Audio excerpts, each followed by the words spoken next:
একটা মেয়ে ঠিক কতটা নির্লজ্জ হলে নিজের থেকে 2 বছরের জুনিয়র একটা ছেলেকে বিয়ে করতে পারে? বুড়ি একটা মহিলা হয়ে জুনিয়র ছেলেকে বিয়ে করতে একটু বিবেকে বাঁধলো না তোর? আমি না হয় মমের জন্য তোকে বিয়ে করতে বাধ্য হয়েছি, কিন্তু তুই তো চাইলেই পারতি বিয়েটা আটকাতে। আটকালি না কেন?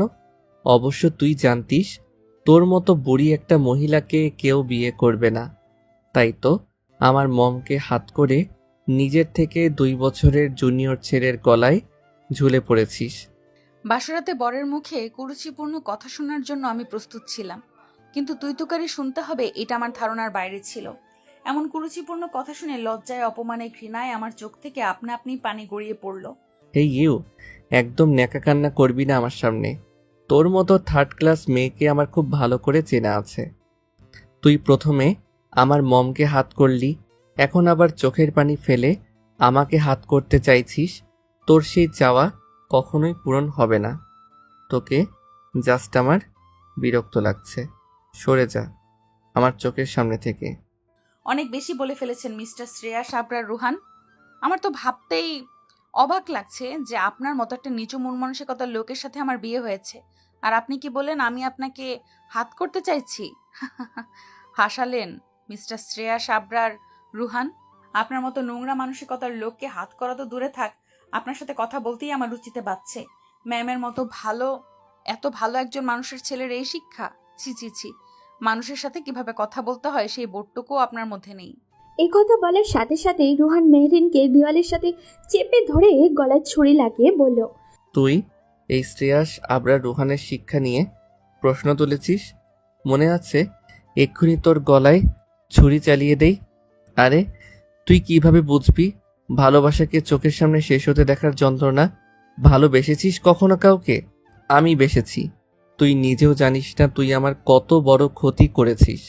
তোর জন্য আমার গার্লফ্রেন্ড সুইসাইড করতে বসেছে। আমার গার্লফ্রেন্ড তাকিয়া ফেসবুকে একজন নামকরা লেখিকা। 2023 সালের বইমেলায় ওর লেখা বই বের হবে। সামান্যার নখের যোগ্যতাও তোর নেই। ওর যদি কিছু হয়ে যায়, ট্রাস্ট মি, আমি সত্যি সত্যি তোকে খুন করে ফেলবো। মেহরিন আর রুহানের চিৎকার চেঁচামেচিতে রুহানের মা বাবা তাদের রুমে চলে আসলেন। রুহানের মা মীরা বেগম এসেই রুহানকে থাপ্পড় দিয়ে বললেন, ছি রুহান, ছি!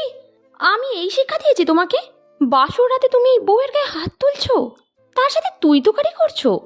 তোমার এতটা অধঃপতন হবে আমি ভাবতে পারিনি। মম, তুমি ভুলে যাবে না এই বিয়েটা আমি নিজের ইচ্ছেই করিনি। তুমি আমাকে বাধ্য করেছো এই বুড়ি মহিলাকে বিয়ে করতে। তোমার ইচ্ছায় বিয়ে করেছি তাই বলে ভেবো না অন্যদের মতোই বুড়ি মহিলাকে নিয়ে আমি সংসার করব। বউ হিসাবে না মানো, অন্তত সিনিয়র হিসাবে প্রাপ্য সম্মানটুকু তো দিতে পারতে। তখন পাশ থেকে রুহানের বাবা বলে উঠল, তোমাকে আমি বারবার বারণ করেছিলাম মীরা, এমন থার্ড ক্লাস মেয়ের সাথে রোহানের বিয়ে দিও না, ওর জীবনটা নষ্ট হয়ে যাবে। কিন্তু তুমি শুনলে না আমার কথা, একবারও ভেবে দেখলে না এর পরিণতি কি হবে। এখন আবার বাইরের একটা মেয়ের জন্য তুমি আমার ছেলের গায়ে হাত তুললে মীরা। তুমি ভুলে যাবে না ও এখন কোনো বাইরের মেয়ে নয়, শরীয়ত মোতায়েক ও এখন এ বাড়ির বউ, রুহানের স্ত্রী। ম্যাম আমার সামনে এসে আমার হাত দুটো তার হাতের মুঠোয় নিয়ে বললেন, রুহানের হয়ে আমি তোর কাছে ক্ষমা চাচ্ছি, তুই আমাকে ক্ষমা করে দিস মা। আমি একজন ব্যর্থ মা, ব্যর্থ শিক্ষিকা, যে কিনা হাজার হাজার ছেলে মেয়েদের শিক্ষা দেয়, অথচ তার নিজের ছেলেটাকেই শিক্ষা দিতে পারেনি। তুই এই রুম থেকে চল, এইখানে তোকে এই মানুষরূপী কুকুরের সাথে আর কিছুতেই থাকতে দিব না। মীরা বেগম মেহরিনকে ওনার রুমে নিয়ে এসে একটা সুতির শাড়ি দিয়ে বিয়ের শাড়ি পাল্টে পরার জন্য বললেন। মেহরিন ফ্রেশ হয়ে এসে দেখে মীরা বেগম মেহরিনের জন্য খাবার নিয়ে বসে আছেন। মেহরিন রুহানের মা মীরা বেগমকে ম্যাম বলে ডাকে, কারণ মীরা ছিলেন মেহরিনের শিক্ষিকা। মীরা বেগম হাতে খাবার দেখে মেহরিন মনে মনে ভাবতে লাগলো, আসলে সকাল থেকে কিছু খাওয়া হয়নি, প্রচন্ড ক্ষুধা লেগেছে, কিন্তু সমাজের কথা শুনে খাওয়ার ইচ্ছেটাই মরে গিয়েছিল। এখন ম্যামের হাতে বিরিয়ানি দেখে খাওয়ার ইচ্ছেটা আবার তরতাজা হয়ে গিয়েছে। বিরিয়ানি দেখে জিব্বা লক লক করছে, কিন্তু নতুন বউ হয়ে তো আর একবার এক বলাতেই খাওয়া শুরু করা যাবে না। ম্যাম 2-3 বার বললে এরপর খাওয়া শুরু করব। আমাকে দাঁড়িয়ে থাকতে দেখে ম্যাম বললেন, ঝটপট খাবারটুকু শেষ কর। মেহরিনের পেটে ক্ষুধা কিন্তু মুখের সৌজন্যতা বজায় রেখে বলল, আমার খেতে ইচ্ছে করছে না ম্যাম। এদিকে বস, আমি খাইয়ে দিই, যদি তোর কোনো আপত্তি না থাকে। না না ম্যাম, আপত্তি থাকবে কেন? আমি তোর জীবনটা শেষ করে দিলাম, তাই না রে? তোকে কলঙ্ক থেকে বাঁচাতে গিয়ে একটা মিথ্যে সম্পর্কে জড়িয়ে দিলাম।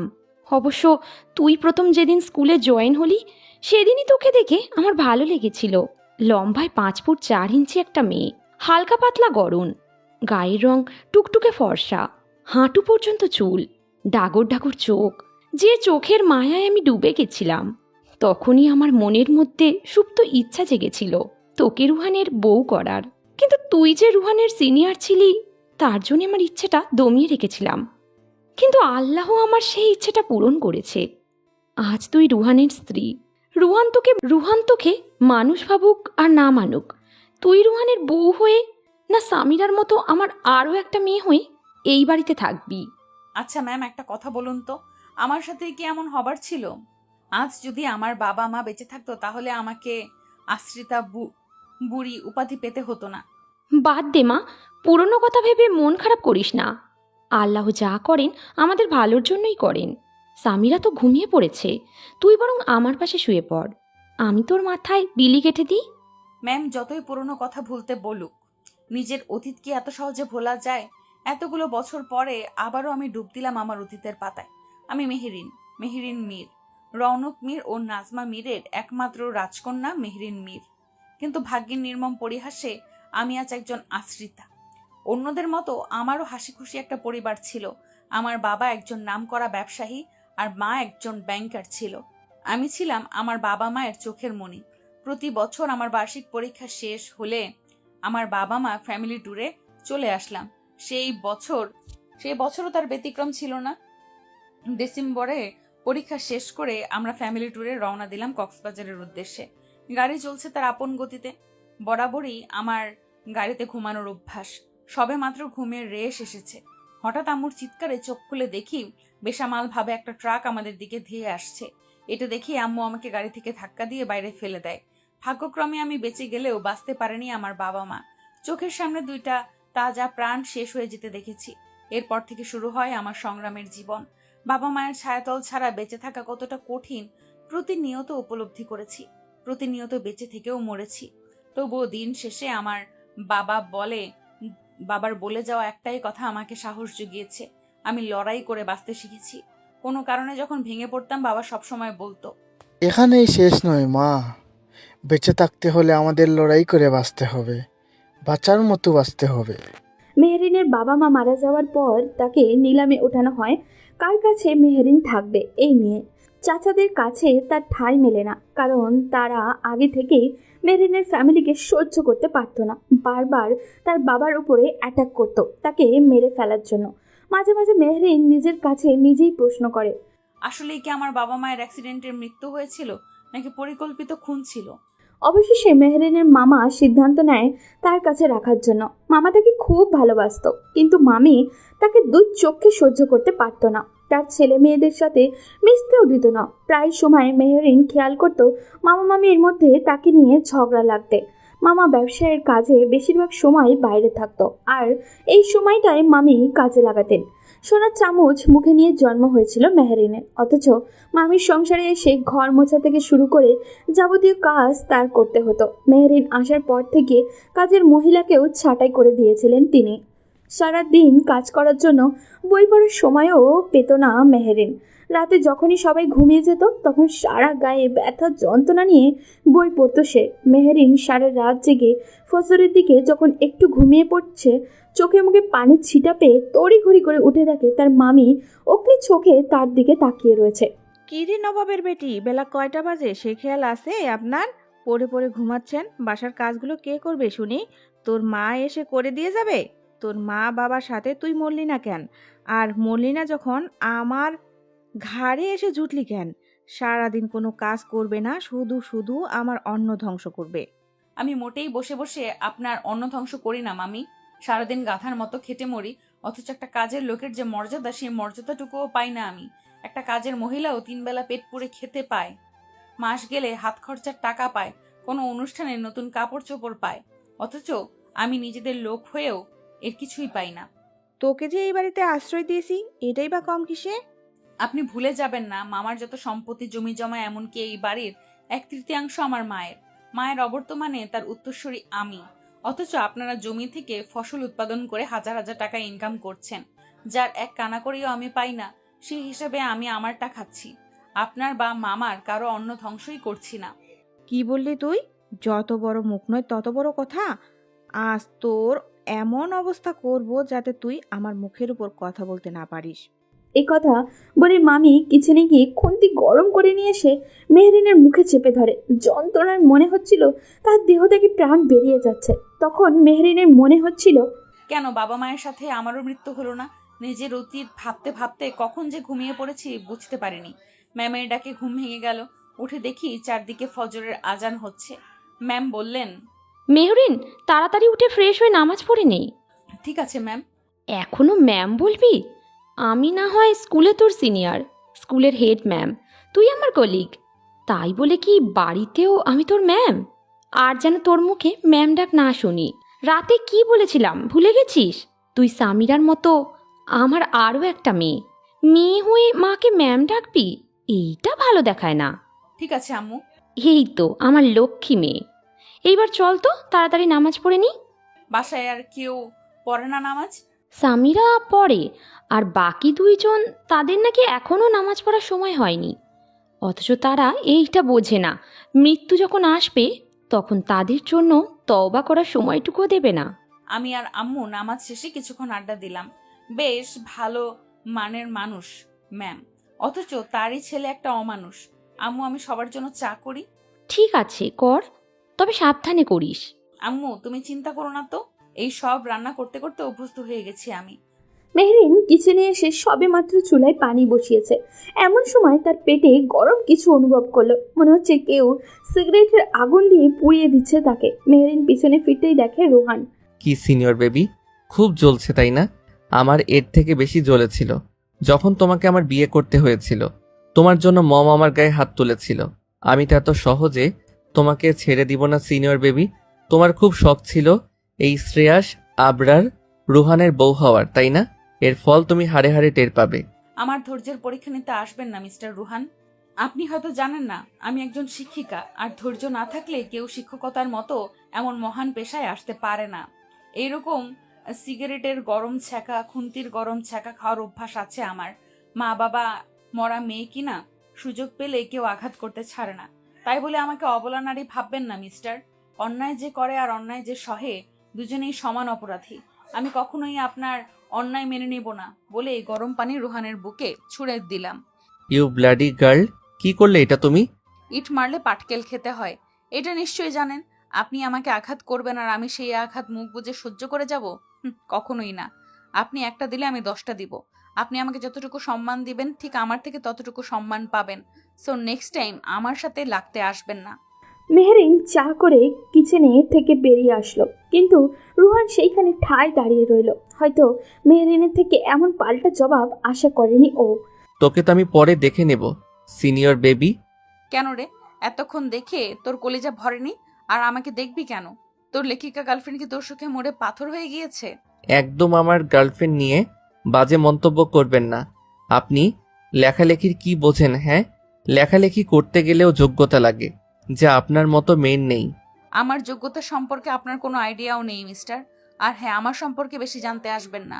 দেখা গেল সিনিয়র সম্পর্কে জানতে এসে সিনিয়রের প্রেমে হাবুডুবু খেলেন। রুহানকে কিছু বলার সুযোগ না দিয়ে মেহরিন উপরে চলে আসলো। রুমে এসে দেখে ম্যাম ল্যাপটপ নিয়ে কিসের কাজ করছেন। মেহরিন বলল, এই যে আম্মু, তোমার চা। এইখানে বস, তোর সাথে আমার কিছু কথা আছে। ততক্ষণে চা তো ঠান্ডা হয়ে যাবে। আগে আঙ্কেলের চাটা দিয়ে আসি। ঠিক আছে যা। আসসালামু আলাইকুম, ভেতরে আসতে পারি আঙ্কেল? তুমি এখানে কেন এসেছো? আমাদের পরিবারের সদস্যদের মধ্যে মনোমালিন্য সৃষ্টি করে এখন আবার ভালো শাস্তি এসেছো। আর কি করার বাকি আছে তোমার? আপনার জন্য চা নিয়ে এসেছিলাম। চায়ের কথা বলতেই আঙ্কেল এসে মেহরিনের হাত থেকে চায়ের কাপ নিয়ে মাটিতে ছুঁড়ে ফেলে দিয়ে বললেন, আর কখনো যেন তোমাকে আমার আশেপাশে না দেখি। এক্ষুনি বের হও আমার রুম থেকে। মেহরিন লজ্জায় অপমানে রুম থেকে বের হতেই বলিষ্ঠ হাতের বাঁধনে আটকা পড়ে গেল। পেছনে ফিরতেই দেখল সামিরা। আসসালামু আলাইকুম ম্যাম। ওয়ালাইকুম সালাম। আচ্ছা ম্যাম, আমি আপনাকে কি বলে সম্বোধন করব? স্কুলে আপনি আমার টিচার, বাসায় আমার একমাত্র ভাইয়ার বউ, এখন তো আপনি আমার কিউট ভাবি নন। তাহলে ভাবিরা কি? না সামিরা, তুমি তো জানো আমাদের বিয়েটা অন্য 5 জনের মতো স্বাভাবিকভাবে হয়নি। আমাদের বিয়ের ব্যাপারে কেউ জানেও না। স্কুলে ব্যাপারটা জানাজানি হলে সবাই আমাকে নিয়ে হাসাহাসি করবে। তার থেকে তুমি বরং আমাকে আপু বলেই ডেকো। ঠিক আছে আপু, কিন্তু স্কুলের সবাই তো জানে তোমার ডাক্তারের সাথে বিয়ে হওয়ার কথা ছিল। হুম, আসলে মামা আমাকে সব জায়গাতে তার মেয়ের পরিচয় দিত। বলতো আমার 2টা মেয়ে। মামা কিভাবে যেন জানতে পেরেছিল যে মামি আমাকে অত্যাচার করে, ঠিকমতো খেতে দেয় না। এরপর মামা আমাকে বাসায় রাখেনি, আমাকে হোস্টেলে পাঠিয়ে দেয় এবং যাবতীয় খরচ মামাই বহন করত। হোস্টেল থেকে আমি ইন্টার অনার্স মাস্টার্স শেষ করি। মাস্টার্স শেষ করে মাধ্যমিক বিদ্যালয়ে সহকারী শিক্ষিকা পদে আবেদন করি, আর ভাগ্যক্রমে আমার চাকরিটা হয়ে যায়। চাকরির সুবাদে মামি অনেক পরিচয় যায়, কারণ মাস শেষে মামার অগোচরে মামির হাতে আমার বেতনের অর্ধেক টাকা দিয়ে দিতাম। এরই মধ্যে হঠাৎ একদিন মামি এসে বলল, শুক্রবার তোমাকে দেখতে আসবে।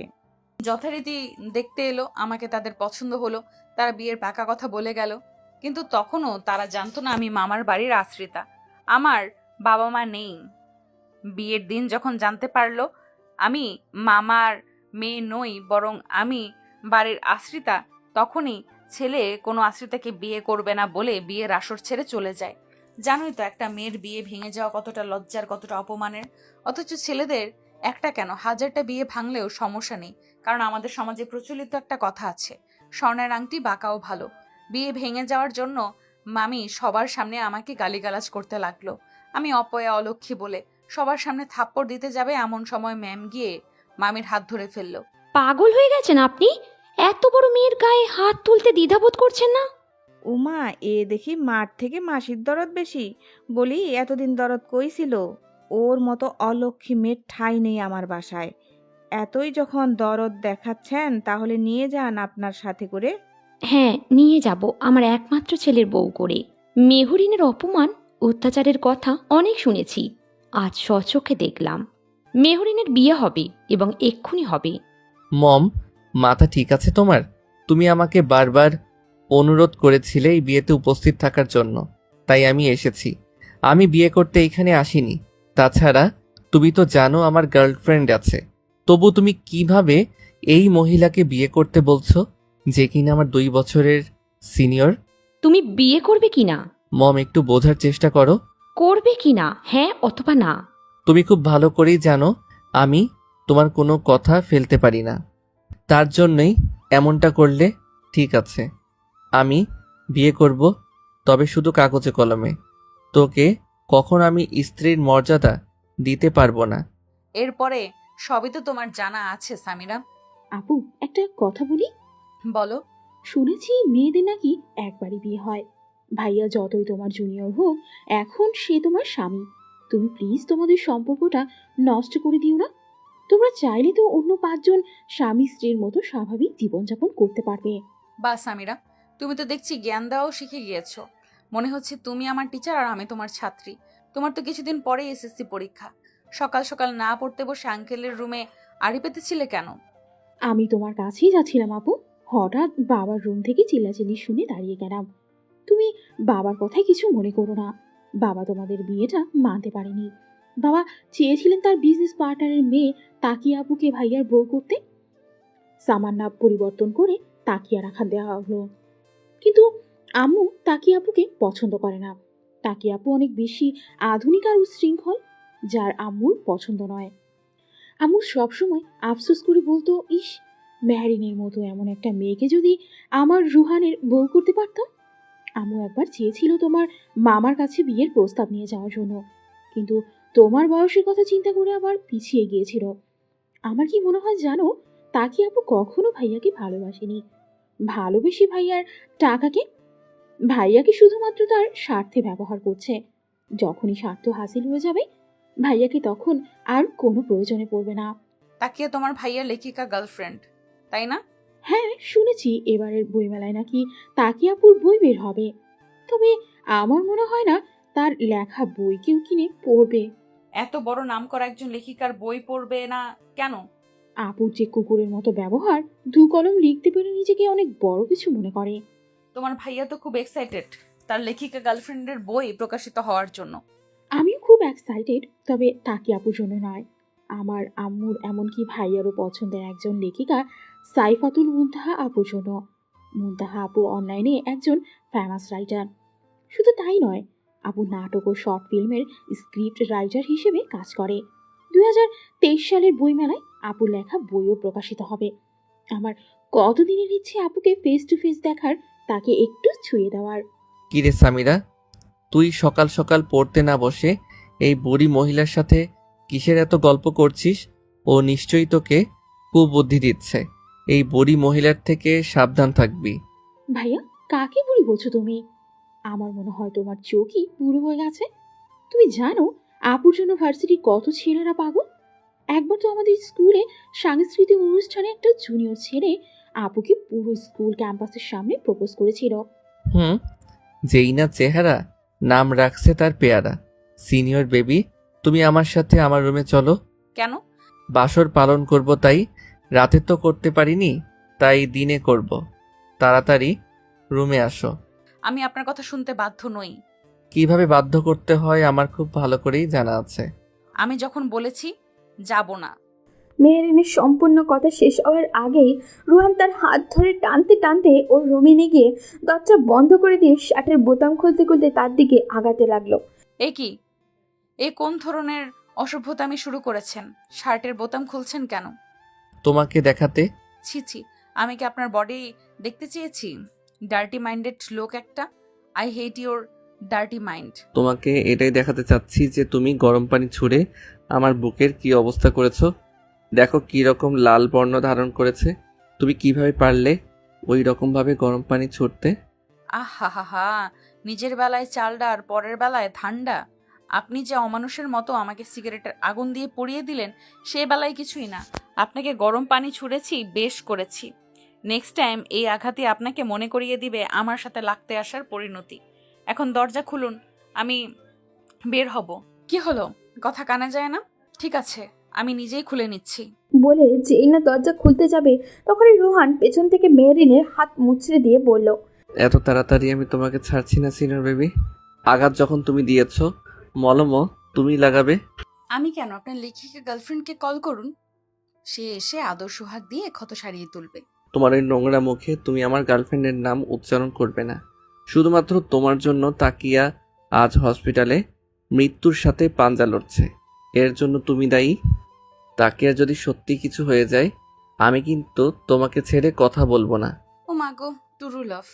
আপনার টুরু লাভ কখনোই আপনাকে ভালোবাসেনি।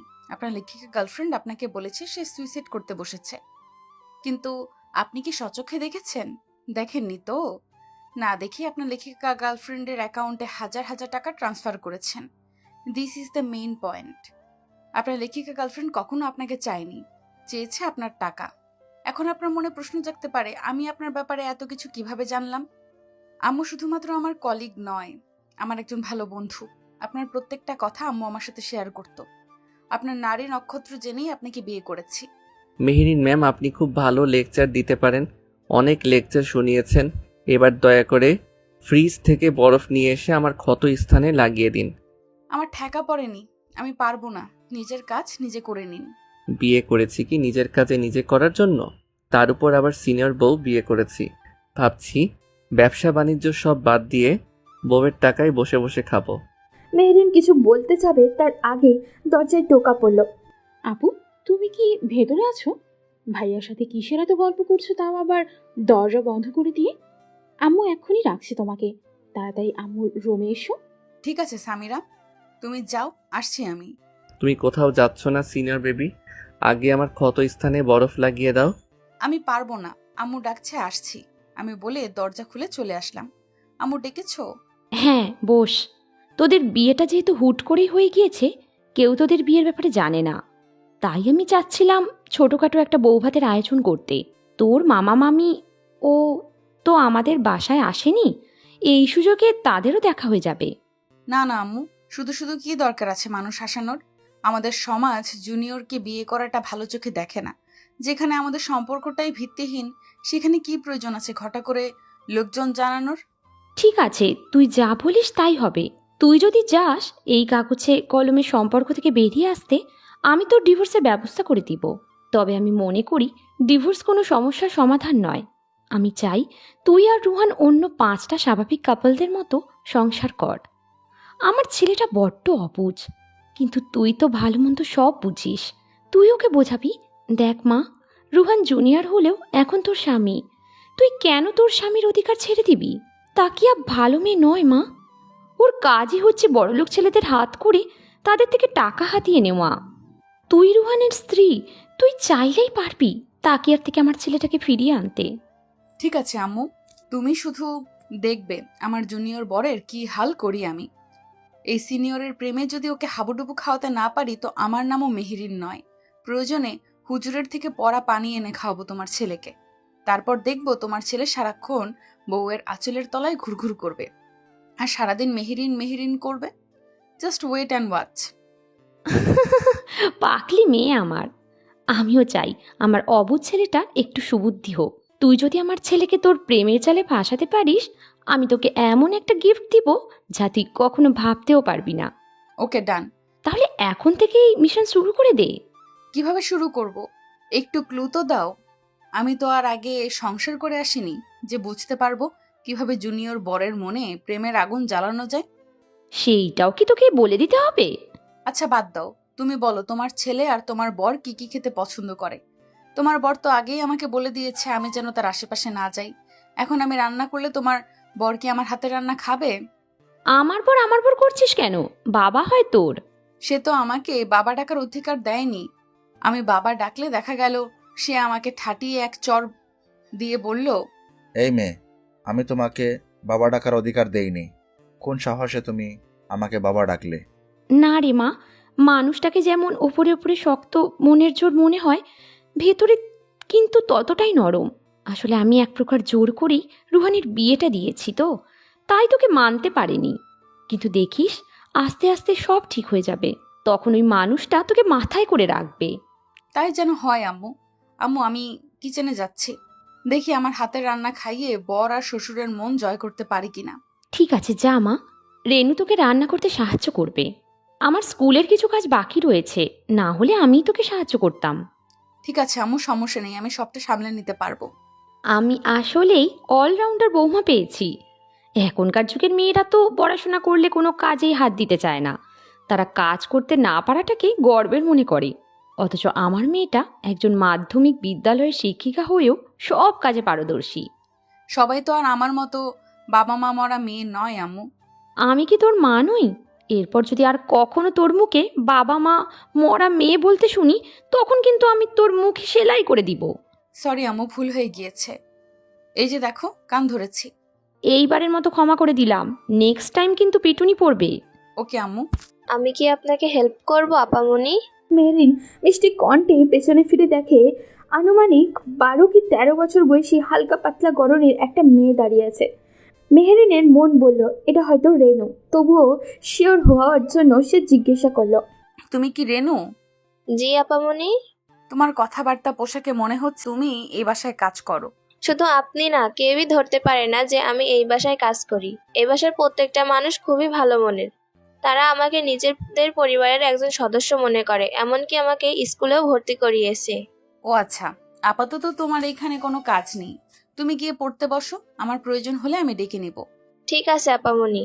তারপর মেহরিন ঝটপট ফ্রিজ থেকে হাঁসের গোস্ত ইলিশ মাছ বের করে পানিতে ভিজিয়ে রাখলো। মেহরিন জেনেছে রুহান আর আঙ্কেলের নাকি নারকেল দিয়ে হাঁসের গোস্ত আর ঝরঝরে পোলাও খুব পছন্দের। ফ্রিজে আদা রসুন পেঁয়াজ সব কিছু পিষে রাখাই ছিল, যার ফলে আর তার বেশি কষ্ট করতে হয়নি। মেহরিন একটু চুলায় গোস্ত বসিয়ে অন্য চুলায় পোলাও চাল ভেজে নেবে। বরাবরই রান্না করতে বেশ ভালো লাগে মেহেরিনের, কিন্তু রান্নার সময় লোকজন থাকলে মোটেও ভালো লাগে না তার, কারণ তার মনে হয় তারা রান্নায় নজর দিয়ে খাবারের স্বাদ নষ্ট করে দেয়। এমনকি মেহেরিনের আম্মু বেঁচে থাকতে যখন ছুটির দিনে কখনো রান্না করতে ইচ্ছা করতো, মেহেরিন তার আম্মুকেও কিচেনে অ্যালাউ করতো না। এই নিয়ে তার আম্মু আপু সারাক্ষণ তাকে টিস করতো। পুরনো কথা মনে পড়তেই আপনি চোখ থেকে পানি গড়িয়ে পড়ল মেহেরিনের। প্রায় 3 ঘন্টা ব্যয় করে রুহান আর আঙ্কেলের পছন্দের হাঁসের গোস্ত আর পোলাও, বাসমতি চালের ভাত, সর্ষে ইলিশ, কচিলতি দিয়ে ছোট মাছের তরকারি আর সাথে একটু পায়েসও রান্না করলো মেহেরিন। আপামনি, রান্না শেষ হয়ে গিয়েছে। আপনি তো আমাকে ডাকলেন না। রেনু এসেছো? আমি এক্ষুনি তোমাকে ডাকবো ভাবছিলাম। সব রান্নাবান্না করা শেষ হয়ে গিয়েছে। তুমি সবকিছু ডাইনিং টেবিলে নিয়ে রাখো, আমি একটু ফ্রেশ হয়ে আসি। ঠিক আছে আপামনি।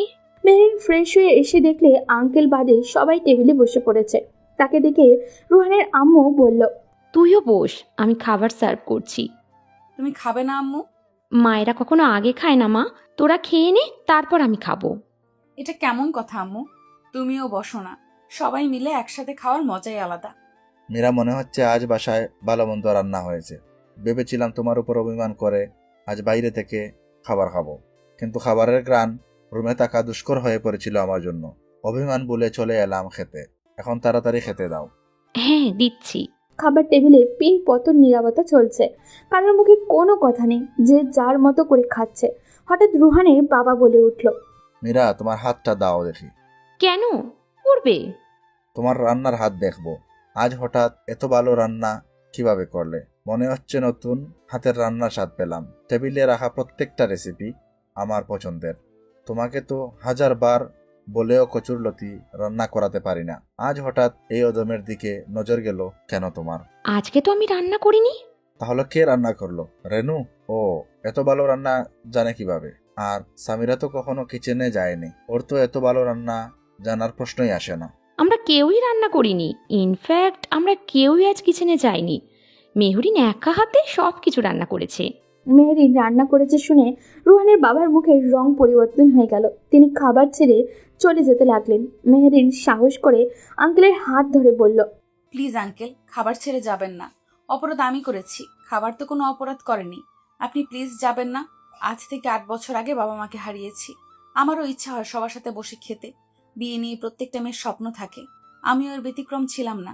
জানেন আঙ্কেল, আমি সবসময় মনকে সান্ত্বনা দিয়ে বলতাম, বাবা মাকে হারিয়েছি তো কি হয়েছে, শ্বশুর শাশুড়ির মাঝে আমি আবার নতুন বাবা মা খুঁজে নিব।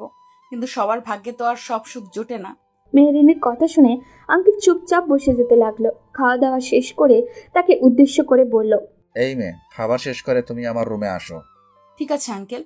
খাবার শেষ করে আঙ্কেলের রুমের সামনে দাঁড়িয়ে আছে মেহরিন। ভেতরে যাওয়ার সাহস হচ্ছে না। আঙ্কেল যে রাগ দেখা গেল তার গালে ঠাঁটিয়ে একটা চড় বসিয়ে দিল। এই মেয়ে, বাইরে দাঁড়িয়ে আছো কেন? ভেতরে আসো। আমি মানুষ, পশু নই যে তোমাকে খেয়ে ফেলবো। আমার মধ্যেও মানবিকতা আছে। তোমার হাত দাও। জি আঙ্কেল। তোমার হাত দিতে বলেছি। মেহরিন ভয় ভয়ে এক হাত এগিয়ে দিতেই আঙ্কেল তার হাতে 1000 টাকার 5টা নোট ধরিয়ে দিয়ে এলো। মেহরিন বলল, ওমা, টাকা কেন আঙ্কেল? এটা হচ্ছে তোমার পুরস্কার আমার পক্ষ থেকে। মেহরিন সত্যি আঙ্কেলের থেকে এতটা ভালো ব্যবহার আশা করেনি। মানুষ তার চাওয়া থেকে বেশি কিছু পেলেও হতভম্ব হয়ে যায়। কি করা উচিত অনুচিত সেটাই বোধটুকু থাকে না কারোর। মেহরিনও সেই রকম অবস্থা হয়েছে, বুঝতে পারছে না তার ঠিক কী রকম প্রতিক্রিয়া করা উচিত। মেহরিন ঠায় সেইখানেই দাঁড়িয়ে রয়েছে। এরই মধ্যে মীরা বেগম এসে বললেন, আমি যে তোমাকে 30টা বছর রান্না করে খাওয়াচ্ছি, কই আমাকে তো কখনো এমন পুরস্কার দাওনি। দেখো মীরা, ভালো জিনিসের প্রশংসা করতে আমি কখনো পিছু পা হই না। তুমি ইদানিং বুড়ি হয়ে গেছো, রান্নার দিকে তেমন কোনো মনোযোগ দাও না, তাই রান্নার স্বাদটাও আগের মতো নেই। এই কি বলে তুমি? আমি বুড়ি হয়ে গিয়েছি? তুমি জানো ভার্সিটির কত টিচাররা এখন আমার দিকে তাকিয়ে থাকে? তারা তোমার ওই সাদা চুল দেখে এটাই ভাবে যে তোমার মতো বুড়ি মহিলা আমার মতো এমন হ্যান্ডসাম বর পেল কিভাবে। কিছুদিন পরে দাদু হয়ে যাবে আর এখনো নিজেকে হ্যান্ডসাম দাবি করছো? দেখেছো আপু, তুমি মাত্র একদিন হয়েছে এই বাসায় বউ হয়ে এসেছো, আর এরই মধ্যে আমাদের বাসার পরিবেশটাই পাল্টে গেছে। আস্তে আস্তে দেখো বাবা তোমাকে অনেক ভালোবাসবে। আমার তো হিংসা হচ্ছে আপু, আমার বাবা মায়ের ভালোবাসায় ভাগ বসাবে তুমি। তোমাকে তো এই বাসায় তো রাখছি না সামিরা। তোমার এসএসসি পরীক্ষা শেষ হলেই আম্মুকে বলে তোমার এই বাসার থেকে বিদায় করে দিব। আমিও আমার ভালোবাসায় তোমাকে ভাগ বসাতে দিব না। আমি তো এত তাড়াতাড়ি বিয়ে করব না আপু, আমিও তোমার মতো আম্মুর মতো একজন আদর্শ শিক্ষিকা হব। আপু তুমি বড় ঝটপট আমাকে ফুপি আম্মু বানিয়ে দাও তো। বলে সামিয়া এক দৌড়ে রুমে চলে গেল। মেহরিনও রুমে এসে দেখে রুহান কোলের উপর ল্যাপটপ বসিয়ে কাজ করছে। মেহরিন তড়িঘড়ি করে ল্যাপটপ সরিয়ে রুহানের কোলের উপরে বসে পড়ল। সিনিয়র বেবি, তোমার সাহস কিন্তু বেড়েই চলেছে। সকালের ঘটনা কি তুমি ভুলে গিয়েছো? তোমার সাহস হলো কি করে আমার কোলে বসার? কলি বসিয়েছি, বেশ করেছি। আপনি আমার বিয়ে করা বর, শুধু কোলে নয়, আপনার ঘাড়ে বসারও অধিকার রাখি আমি। আর আজ থেকে আমি এই রুমে, এই বিছানায় থাকবো। ইম্পসিবল।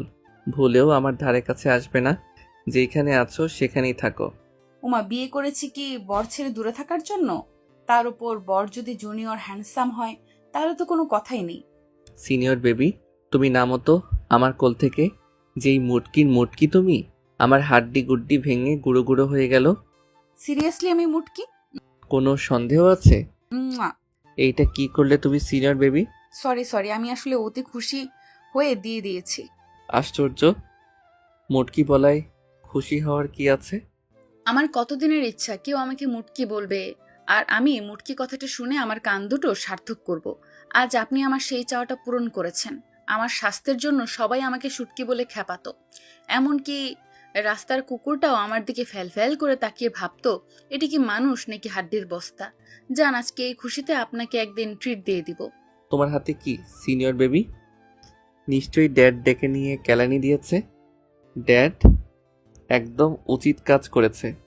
জি না আঙ্কেল, পুরস্কার স্বরূপ আমাকে 5,000 টাকা দিয়েছে। টাকার কথা বলতেই রুহান ছো মেরে মেহরিনের হাত থেকে টাকা নিয়ে গেল। মেহরিন বলল, আপনি আমার টাকা নিলেন কেন? এই টাকাটা আঙ্কেলের থেকে আমার প্রথম পাওয়া। আমার কাছে এই 5,000 টাকার মূল্য 5 কোটি টাকার সমান। আপনি আমার টাকা ফেরত দিন বলছি। আমার এখন টাকার প্রয়োজন, তাই নিয়েছি। তোমাকে পরে শোধ করে দিব।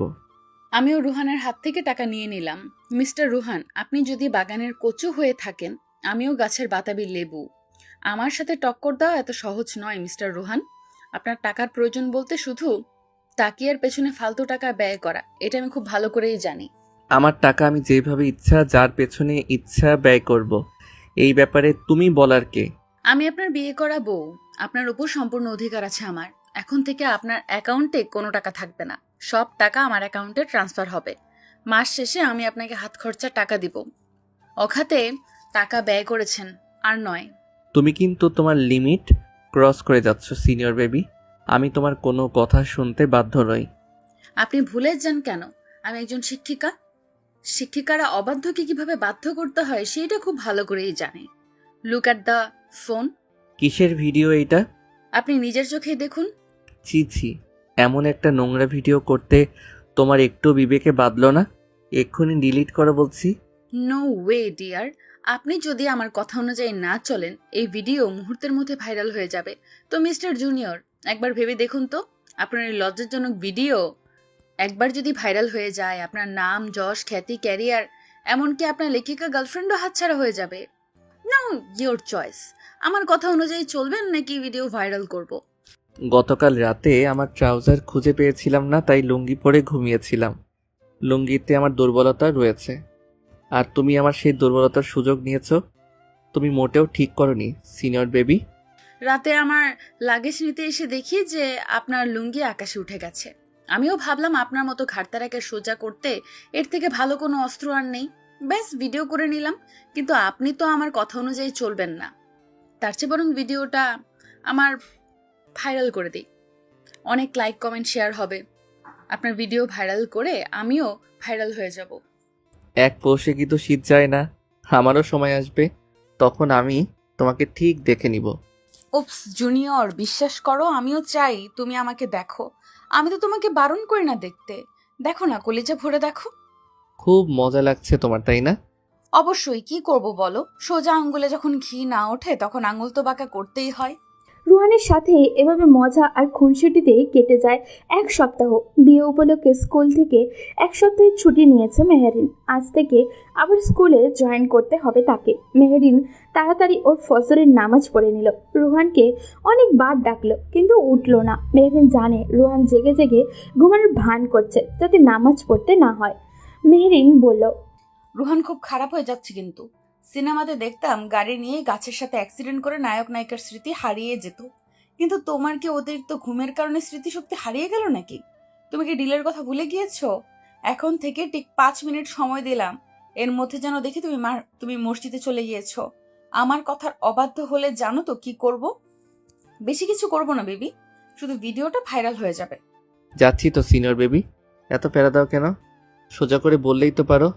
মেহরিন রুমটা গুছিয়ে কিচেনে চলে গেল। কিচেনে গিয়ে দেখে মীরা বেগম নাস্তা রেডি করছেন। মেহরিন মীরা বেগমকে পিছন থেকে জড়িয়ে ধরে বলল, গুড মর্নিং আম্মু। Good morning to baby. তুমি কিচেনে কেন আম্মু? আমি রান্না করতাম। তুই তো এই এক সপ্তাহ রান্না করছিস মা। আজকে থেকে তোর আবার স্কুলে জয়েন করতে হবে। এখন রান্না করে আবার দিন ভরে বকবক করতে হবে। অনেক কষ্ট হয়ে যাবে তোর। আমার তো তেমন ক্লাস নিতে হয় না, কিন্তু তোর তো অনেকগুলো ক্লাস নিতে হয়। তাই ভাবলাম আমি রান্না করি, তুই বরং ছুটির দিনে রান্না করিস। ঠিক আছে আম্মু। মেহরিনের নাস্তা সেরে রেডি হয়ে স্কুলে চলে গেল। স্কুলে আসতেই মিয়ানাজ স্যারের সাথে দেখা হয়ে গেল ওর। মিয়ানাজ স্যার বললেন, আরে মেহরিন, কেমন আছো? আলহামদুলিল্লাহ ভালো। আপনি কেমন আছেন স্যার? আমার আর ভালো থাকা হলো কই, বাদ দাও আমার কথা। তোমার সংসার জীবন কেমন চলছে? আপনাকে তো বলা হয়েছিল, আসলেন না কেন বিয়েতে? চোখের সামনে নিজের ভালোবাসার মানুষকে অন্যের হাতে দেখার সাহস আমার ছিল না মেহরিন। মানে কি স্যার? কে আপনার ভালোবাসার মানুষ? মিয়ানাজ স্যার মেহরিনের কথায় উত্তর দিয়ে বলল, মেহরিন, চলো আমরা ক্যান্টিনে গিয়ে বসি, যদি তোমার কোনো আপত্তি না থাকে। ক্লাস শুরু হওয়ার এখনো তো দেরি আছে। ঠিক আছে স্যার, চলুন। মিয়ানাজ স্যার আর মেহরিন ক্যান্টিনে গিয়ে বসলো। বেশ বড় ক্যান্টিন এটাই, অনেক মানুষের আনাগোনা হয় এখানেই। স্যার বললেন, মেহরিন, কি খাবে বলো? খালি মুখে তো আর গল্প জমবে না। আমি মাত্রই নাস্তা সেরে এসেছি, এখন কিছুই খাবো না। খাবো না বললে তো হবে না, কিছু একটা খাও। ঠিক আছে, কফি খাওয়াই যায়। তারা দুইজনেই কফি খাচ্ছে আর গল্প করছে। হঠাৎ টেবিলের অপর সাইডে পরিচিত একটা মুখ দেখে থমকে গেল মেহরিন। তার বিশ্বাসই হচ্ছে না ও এখানে, তাও আবার এই অবস্থায়। টেবিলের অপর সাইডে আর কেউই নয়, স্বয়ং তাকিয়া বসে আছে। শুধু তাকিয়া একা নয়, ওর সাথে একটা ছেলেও বসে রয়েছে। দুজন এমনভাবে চিপকে রয়েছে যেন তারা স্বামী স্ত্রী। কিছুদিন আগে সামিরা তাকে দেখিয়েছিল তাকিয়ার ছবি, যার কারণে চিনতে অসুবিধা হয়নি যে এটাই তাকিয়া। তার মানে মেহরিন সন্দেহই ঠিক। তাকিয়া সুইসাইড করার মিথ্যা নাটক করে রুহানের থেকে হাজার হাজার টাকা হাতিয়ে নিয়েছে, আর রুহান সেটাই বুঝতেও পারেনি। মেহরিন মনে মনে ভাবল, আম্মু ঠিকই বলেছিল, রুহানটা বড্ড অবুঝ। বয়সের দিক থেকে পরিপক্ক হয়েছে, কিন্তু বুদ্ধি বাড়েনি। মেহরিন ও ঝটপট কয়েকটা পিক তুলেও নিল তার জুনিয়র বরের লেখিকা গার্লফ্রেন্ডের। কিন্তু একটা বিষয় তো কিছুতেই বুঝতে পারছে না ও। মেহরিন যতটুকু জানে তাকে একজন বড়লোক বাবার মেয়ে, ওর তো টাকা পয়সার কোনো অভাব থাকার কথা না। তারপরেও তাকে রোহানের থেকে কেন মিথ্যে কথা বলে টাকা নেয়? কি এমন কারণ থাকতে পারে? এ কি মেহরিন, কফি খাচ্ছ না কেন? ঠান্ডা হয়ে যাবে তো। এই যে খাচ্ছি তো। তোমাকে কোনো কারণে চিন্তিত লাগছে, কি হয়েছে মেহরিন? আমাকে বন্ধু মনে করে বলতে পারো। কিছু না স্যার, আজকে নবম শ্রেণীতে আমার জাবেদার ক্লাস নিতে হবে। বাসা থেকে প্রিপারেশন নিয়ে আসিনি, তাই ভাবলাম ঠিক মতো পারবো তো ক্লাস নিতে। তুমি বরং এখন বইয়ের পাতায় একটু চোখ বুলিয়ে নাও, আমার এক্ষুনি ক্লাস শুরু হবে। আসছি আমি এখন, বাই। ঠিক আছে স্যার। মেহনাজ স্যারের সাথে কথা বলতে বলতে টেবিলের অপর সাইডে কখন যে ফাঁকা হয়ে গেছে বুঝতেই পারেনি মেহরিন। ও শিট, সাপুরে বিন বাজানোর আগেই সাপ হাতছাড়া হয়ে গেল। কোনো ব্যাপার না, গর্ত খুঁড়ে কিভাবে সাপ বের করতে হয় এই মেহেরিন খুব ভালো করেই জানা আছে। ক্যাশ কাউন্টারে বিল পেমেন্ট করতে গিয়ে শুনে মেহনাজ স্যার বিল পরিশোধ করে গিয়েছে। তখন মেহরিন কাউন্টারের লোকটাকে জিজ্ঞাসা করলো, আঙ্কেল, 4 নাম্বার টেবিলে যারা বসেছিল আপনি কি তাদেরকে চেনেন? আমি তো খেয়াল করিনি মা। আচ্ছা, তুমি 2 মিনিট অপেক্ষা করো, আমি সিসি ক্যামেরা চেক করে বলছি। ঠিক আছে আঙ্কেল। মা, এই মেয়েটার নাম তাকিয়া, আর সাথে ওর হাজবেন্ড রিয়ান। কিছুদিন আগে এদের বিয়ে হয়েছে। তাকিয়ার বাবা আমার পরিচিত, আমি উপস্থিত ছিলাম ওদের বিয়েতে। ঠিক আছে আঙ্কেল, ধন্যবাদ। মেহরিন ক্যান্টিন থেকে বেরিয়ে সোজা ক্লাসে চলে গেল, কিন্তু ক্লাসে মনোযোগ দিতে পারছে না ও। তাকিয়ার ব্যাপারটা তার মস্তিষ্কে গেঁথে গেছে। মেহরিন ভেবেছিল সাধারণ স্বাভাবিক, কিন্তু এখন তো দেখছি সাক্ষাৎ কাল লাগেনি। তাজা একটা বর থাকতেও মেহরিনের ভোলা ভালা জুনিয়র বরের থেকে টাকা হাতিয়ে নিয়েছে। ব্যাপারটা কেমন একটা এক ফুল দুমালি টাইপের হয়ে গেল না? তাকিয়ার ব্যাপারটা নিয়ে ছক কষেছিল মেহরিন। এর মধ্যেই স্টুডেন্টরা বলে উঠল, ম্যাম, আমরা জাবেদার ডেবিট ক্রেডিট হিসাবটা কিভাবে নির্ণয় করব বুঝতে পারছি না। সমস্যা নেই, আমি বুঝিয়ে দিচ্ছি। হিসাব 5 প্রকার, এইটা নিশ্চয়ই তোমরা জানো। 5 প্রকার হিসাব হলো সম্পদ, দায়, মালিকানা সত্ত্ব, আয়, ব্যয়। এর মধ্যে সম্পদ আর ব্যয় বৃদ্ধি পেলে ডেবিট আর হ্রাস পেলে ক্রেডিট। অপরদিকে দায় মালিকানা সত্ত্ব আয় বৃদ্ধি পেলে ক্রেডিট আর হ্রাস গেলে ডেবিট। তারপর মেহরিন সবাইকে জাবেদা বুঝিয়ে দিল। লাঞ্চের পর আরও 2টা ক্লাস শেষ করে মেহরিন আর মীরা বেগম বাসায় চলে আসলেন। রুমে এসে মেহরিনের দিকে রুহান ল্যাপটপ নিয়ে কাজ করছে। মেহরিন বলে, রুহান, আমার জন্য 1 গ্লাস ঠান্ডা শরবত করে নিয়ে আসো তো, খুবই ক্লান্ত লাগছে। একটু তাড়াতাড়ি যাও, আমি ততক্ষণে ফ্রেশ হয়ে আসি। আমাকে বলছো? আমার কি দ্বিতীয় বর আছে যে তাকে বলবো? আমি নিজে কখনো জগ থেকে গ্লাসে পানি ঢেলে খাই না, আর তোমাকে আমি শরবত করে এনে খাওয়াবো? How funny. রুহান, তোমাকে কিছু দেখানোর আছে আমার। আমার কিছু দেখা লাগবে না সিনিয়র বেবি। তোমার কিছু দেখানো মানে আমার মান সম্মান নিয়ে টানাটানি করা। তার থেকে বরং আমি তোমার জন্য শরবত করে নিয়ে আসছি। এই তো বউয়ের বাধ্য গুলুমুলু বর। একটা গাল টেনে দিয়ে বললাম, এই একদম আমার গাল টানবে না, বিরক্ত লাগে এটা আমার। আমার সেই ছোটবেলার অভ্যাস, বাচ্চাদের দেখলে গাল টানতে না পারলে ভালো লাগে না। এটাকে আদর করা বলে, বুঝলে? লাগবে না আমার এমন আদরের। ঠিক আছে, তুমি তাড়াতাড়ি শরবত নিয়ে আসো। মেহরিন ফ্রেশ হয়ে এসে দেখে রুহান সত্যি সত্যি শরবত নিয়ে এসেছে। এই নাও তোমার শরবত। এখন আবার মুখে তুলে খাইয়ে দিতে বলো না যেন। অবশ্য তুমি চাইলে দিতে পারো, আমি কিছু মনে করব না। তুমি ভেবো না সিনিয়র বেবি, আমি তোমাকে ভালোবেসে শরবত করে নিয়ে আসছি। শুধুমাত্র ভিডিওটার জন্য ব্ল্যাকমেলের শিকার হয়ে আমাকে এত কিছু করতে হচ্ছে। তোমার মতো কত ঘাটতেরা পোলাপাইন এক চুটকিতে সোজা করে দিয়েছি, আর তুমি কিনা বাসর রাতে আমার ঘরে ছুরি চালিয়ে দিয়েছিলে। সত্যি রুহান, তোমার সাহসের প্রশংসা করতে হয়। তুমি যার কারণে আমার গলায় ছুরি ধরেছিলে, তোমার সেই লেখিকা গার্লফ্রেন্ড যে বিবাহিত, তুমি কি জানো? তাকিয়ার বিয়ের কথা জানার পরেও রুহানের মধ্যে কোনো প্রতিক্রিয়া লক্ষ্য করা গেল না। মেহরিন তো ভেবেছিল হয়তো গার্লফ্রেন্ডের বিয়ের সংবাদে বেচারা কান্নাকাটি করে রুমের মধ্যে হাঁটু পানি বানিয়ে দিবে, বাট সেই রকম কিছু একটা হলো না। তুমি কিভাবে জানলে? আর তুমি যে সত্য কথা বলছো তারও তো কোনো প্রুফ নেই। প্রুফ আছে রুহান, এতটা কাঁচা খেলোয়াড় আমি নই। আমি জানতাম মুখের কথায় তুমি বিশ্বাস করবে না, তাই প্রমাণ সঙ্গে করে নিয়ে আসছি। Look at the phone. প্রথমত, স্বামী স্ত্রী না হলে কখনো কেউ এইভাবে চিপকে থাকবে না। আর দ্বিতীয়ত, এই রেকর্ডটা যা আমি ক্যাশ কাউন্টারে আঙ্কেলের মুখে শুনেছি। দেখো রুহান, অনেক হয়েছে, আর নয়। তোমাকে আমি বারবার বলছি, তাকিয়ে ভালো মেয়ে নয়, ওর থেকে ফিরে এসো প্লিজ। আমি বলছি না আমাকে ভালোবাসার জন্য, স্ত্রীর মর্যাদা দেওয়ার জন্য তুমি তাকিয়ার থেকে ফিরে এসো।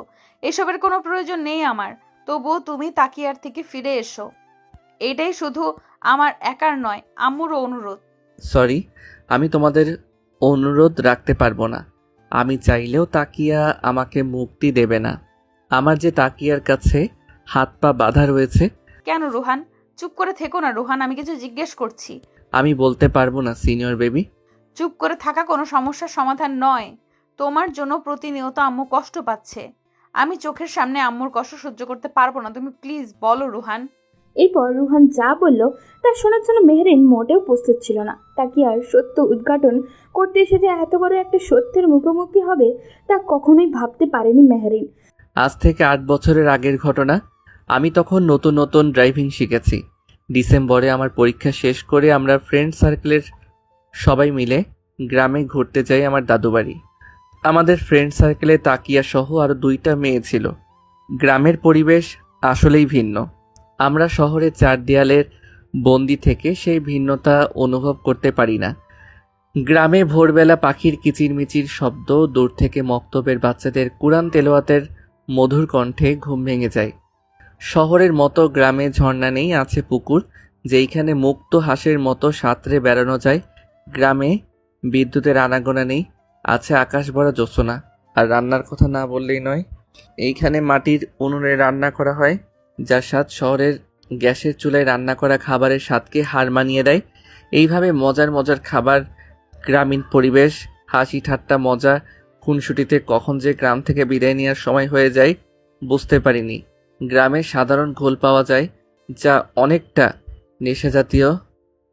গ্রাম থেকে ফেরার পথে আমরা সবাই মজার ছলে ঘোল খাই, যা আমার জীবনের সবচেয়ে বড় ভুল ছিল।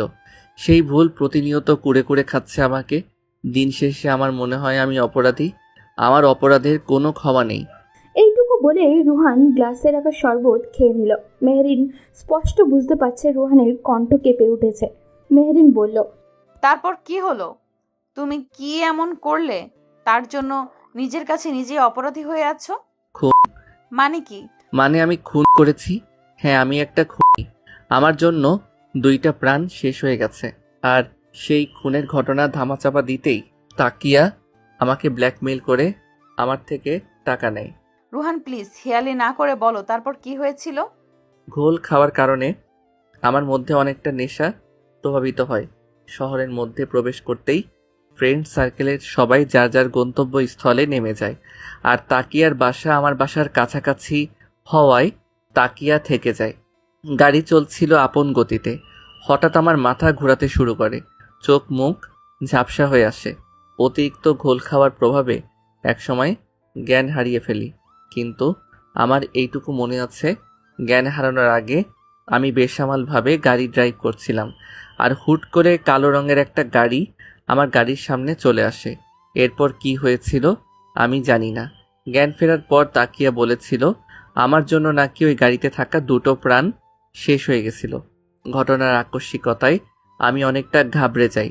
তাকিয়া বারবার পুলিশকে সবটা বলে দেওয়ার হুমকি দিচ্ছিল। আমি তাকিয়াকে হাত জোর করে বলি ও যেন বিষয়টা ধামাচাপা দিয়ে রাখে, না হলে আমার ক্যারিয়ার শেষ হয়ে যেত। মম ড্যাড মানসিকভাবে খুবই আঘাত পেত, কিন্তু তাকিয়া শর্ত দেয় ওকে ওর চাওয়া অনুযায়ী টাকা দিতে হবে। আমিও নিজেকে বাঁচাতে তাকিয়ার শর্তে রাজি হয়ে যাই, যার ফলস্বরূপ তাকিয়া বলা মাত্র ওর অ্যাকাউন্টে আমার টাকা ট্রান্সফার করতে হয়। রুহানের কথা শুনে মেহরিন যেন পাথর হয়ে গিয়েছে। মেহরিনের পুরনো অতীত আবারও তার সামনে এসে দাঁড়িয়েছে। তার মানে রুহানের কথা অনুযায়ী সেদিন ট্রাকে আমাদের গাড়ি অ্যাক্সিডেন্ট হয়নি, স্বয়ং রুহানের কারণে আমার আব্বু আম্মুর মৃত্যু হয়েছে। হ্যাঁ, রুহান আমার বাবা মায়ের খুনি। আর আমি কিনা আমার বাবা মায়ের খুনির সাথে সংসার পেতে বসেছি। হঠাৎ করে কেমন জানি অস্বস্তি হয়ে মাথা ঘুরে উঠল মেহরিনের। মেহরিন পড়ে যেতেই রুহান তাকে ধরে ফেলল। সিনিয়র বেবি, কি হলো তোমার? তুই স্পর্শ করবি না আমাকে, তুই একটা খুনি। কি বলছো কি তুমি? সেদিন তোর ফুর্তি করার জন্য অ্যাক্সিডেন্ট আর কারণ নয়, স্বয়ং আমাদের গাড়িতে হয়েছিল। ভাগ্যক্রমে আমি বেঁচে গেলেও আমার বাবা মা বেঁচে ফেরেনি। Sorry for everything. সরি বললেই সব কিছু সমাধান হয়ে যায় না। আমি তোকে ক্ষমা করে দিলেই কি তুই পারতি আমার বাবা মাকে ফিরিয়ে দিতে? পারবি আমার বাবা মায়ের থেকে হারিয়ে যাওয়া ভালোবাসা ফিরিয়ে দিতে? বাবা মা মারা যাওয়ায় মামির কাছে দিন রাত অত্যাচারের শিকার হয়েছি। এমনকি আশ্রিতা ছিলাম বলে বিয়ের আসর থেকে বর চলে গিয়েছিল। পারবি সেই অপমান ফিরিয়ে নিতে? মেহরিনের কথাগুলো বলতেই রুহান তার পা জড়িয়ে ধরল। এ কি, তুই আমার পায়ে হাত দিয়েছিস কেন? পা ছাড় বলছি। আমি তোকে না মানলেও তুই আমার স্বামী। স্বামী হয়ে স্ত্রীর পায়ে হাত দেওয়াটা বেমানান দেখায়। তুমি আমাকে ক্ষমা না করা পর্যন্ত আমি তোমার পা ছাড়িনি। সিনিয়র বেবি, তুমি আমাকে যে শাস্তি দিবে আমি মাথা পেতে নিব, তবু তুমি আমাকে ক্ষমা করো। তুই যা করেছিস আদৌ কি তুই ক্ষমার যোগ্য? বলছি তো আমার ভুল হয়েছে। এই ভুলে প্রতিনিয়ত আমি নিজেও শেষ হয়ে যাচ্ছি। কিন্তু তুমি কিভাবে শিওর হলে ওইটা তোমাদেরই গাড়ি ছিল? কারণ কালো গাড়িতে আমরা ছিলাম আর 2জন লোক আমার বাবা মা ছিল। তুই যা তো এখান থেকে, ভালো লাগছে না আমার, আমাকে একটু একা থাকতে দে। মেহরিনকে এই অবস্থায় দেখে রুহানের মোটেও ভালো লাগছে না। কষ্ট হচ্ছে মেহরিনের জন্য। ওর এই অবস্থার জন্য রুহান কি নিজেকে দায়ী করছে? রুহান ভাবতে লাগলো কিভাবে মেহরিনের মন ভালো করা যায়। পরক্ষণেই মনে হলো মেহরিনের তো বিরিয়ানি খুব পছন্দের। বিরিয়ানি দেখে নিশ্চয়ই একটু মন ভালো হবে। যদিও মেহরিনের সামনে দাঁড়ানোর কোনো মুখই নেই, রুহানের তবুও একটু তো চেষ্টা করতে পারে মেয়েটার মন ভালো করার। কিন্তু রুহান রান্না জানা তো দূরের কথা, কখনো কিচেনেও যায়নি। পরক্ষণেই মনে হলো ইউটিউব তো আছেই, ইউটিউব থেকে শিখে রান্না করবে। কিন্তু কথাই আছে না, অভাগে যেদিকে যায় সেদিকে জল শুকিয়ে যায়। রুহানেরও ওই একই অবস্থা হয়েছে। এমন ইউটিউবে ভিডিও প্লে করতে গিয়ে বুঝতে পারলো কারেন্ট নেই, যার কারণে ভিডিও প্লে হচ্ছে না। বেচারা কি করবে কিছু বুঝে উঠতে না পেরে তার মমের কাছে গিয়ে জিজ্ঞাসা করলো, মম, বিরিয়ানি কিভাবে রান্না করতে হয়? কেন? তুই জেনে কি করবি? রান্না করব। সিরিয়াসলি? এত প্রশ্ন কেন করছো? বললে বলো, না বললে নাই। আরে এত রেগে যাচ্ছিস কেন? তোর যে বিরিয়ানি খেতে মন চাইছে আমাকে বলতে পারতিস, আমি রান্না করে দিতাম। আমি খাওয়ার জন্য রান্না করছি না। তাহলে কার জন্য রান্না করতে চাচ্ছিস? তাকিওর জন্য? না, তোমার একমাত্র সিনিয়র বৌমার জন্য। মানে কি? আমি ঠিক শুনছি তো? হ্যাঁ মম, জোর করে বিয়ে দিয়েছো সিনিয়র একটা বেবির সাথে, যে কিনা শ্রেয়াস আবরার রুহানকে নাকে দড়ি দিয়ে ঘোরাচ্ছে। এখন আবার তার পুরনো কথা মনে করে মন খারাপ হয়েছে, তাই তার মন ভালো করার জন্য আমার এই সূক্ষ্ম প্রচেষ্টা। আচ্ছা ঠিক আছে, আমি বলছি, তুই নোট করে নে। ঠিক আছে মম। অবশেষে দীর্ঘ প্রচেষ্টার পর রুহান সক্ষম হলো বিরিয়ানি রান্না করতে। একটা প্লেটে বিরিয়ানি, ডিম, সালাদ সাজিয়ে রুমে নিয়ে এলো। রুমে এসে দেখে মেহরিন শুয়ে রয়েছে। সিনিয়র বেবি, আবার কেন এসেছিস? খুব তো কান্নাকাটি করলে, এবার ওঠো তো। তুই আমার সামনে আসবি না রুহান। যতবার তুই আমার সামনে আসবি ততবার আমার বাবা মায়ের চেহারা আমার চোখের সামনে ভেসে উঠবে, আর আমার ততবার মনে হবে আমি একটা বউ। তুমি আমাকে যা মন চাই বলো, তবুও উঠে দেখো তোমার জন্য কি নিয়ে আসছি। মেহরিন উঠে রুহানের দিকে হাতের দিকে তাকিয়ে রুহানের গায়ে ঠাস ঠাস করে চর বসিয়ে দিল। মারলে কেন সিনিয়র বেবি? মেহরিনের কি হলো কে জানে, রুহানকে সাথে সাথে জড়িয়ে ধরল। আমি কি তোকে বলেছি আমার জন্য হাত পুড়িয়ে বিরিয়ানি রান্না করতে? হাতের কি অবস্থা করেছিস, ফোসকা পড়ে যাবে তো। তুই একটু দাঁড়া, আমি মলম নিয়ে আসছি। মলমের কোনো প্রয়োজন নেই, তোমার জন্য হাত পুড়িয়ে রান্না করলাম। কই একটু মিষ্টি মিষ্টি কথা বলবে, তা নয়তো দিলে ঠাস ঠাস করে চর বসিয়ে। এজন্যই কথাই বলে, যার জন্য করলাম চুরি সেই বলে চোর। আমি তো তোকে চুরি করতে বলিনি। তুই একবারই চুরি করতে গিয়েছিস কেন? তোমার মুখে তুই তোকারি শুনতে বেমানান লাগে, প্লিজ তুই করে বলো না। ও মা, এই দেখি ভূতের মুখে রাম রাম। তুই তুকারি বলাকে শুরু করেছিল শুনি। ভুলে গেছিস বাসরাতের কথা? চেনা না জানা না অপরিচিত একটা মেয়ের সাথে অভদ্রের মতো তুই তুকারি করেছিলি। বারবার বাসরাতের কথা তোলো কেন? আকিয়ার ব্যাপারে তো সবটাই বললাম। ও হয়তো ভেবেছিল আমার বিয়ে হলে ওকে ওর প্রয়োজন অনুযায়ী টাকা দিব না, যার কারণে ও সুইসাইডের মিথ্যে নাটক করেছিল। আর সব মিলিয়ে আমার মাথায় আগুন জ্বলছিল, যার কারণে তোমার সাথে খারাপ ব্যবহার করেছিলাম। তার মানে তাকিয়া তোমার গার্লফ্রেন্ড নয়? না, ও আমার ক্লাস ফ্রেন্ড ছিল। ওর মতো ঠকবাজ অর্থলোভী মেয়ে কখনো আমার গার্লফ্রেন্ড হওয়ার যোগ্যতা রাখে না।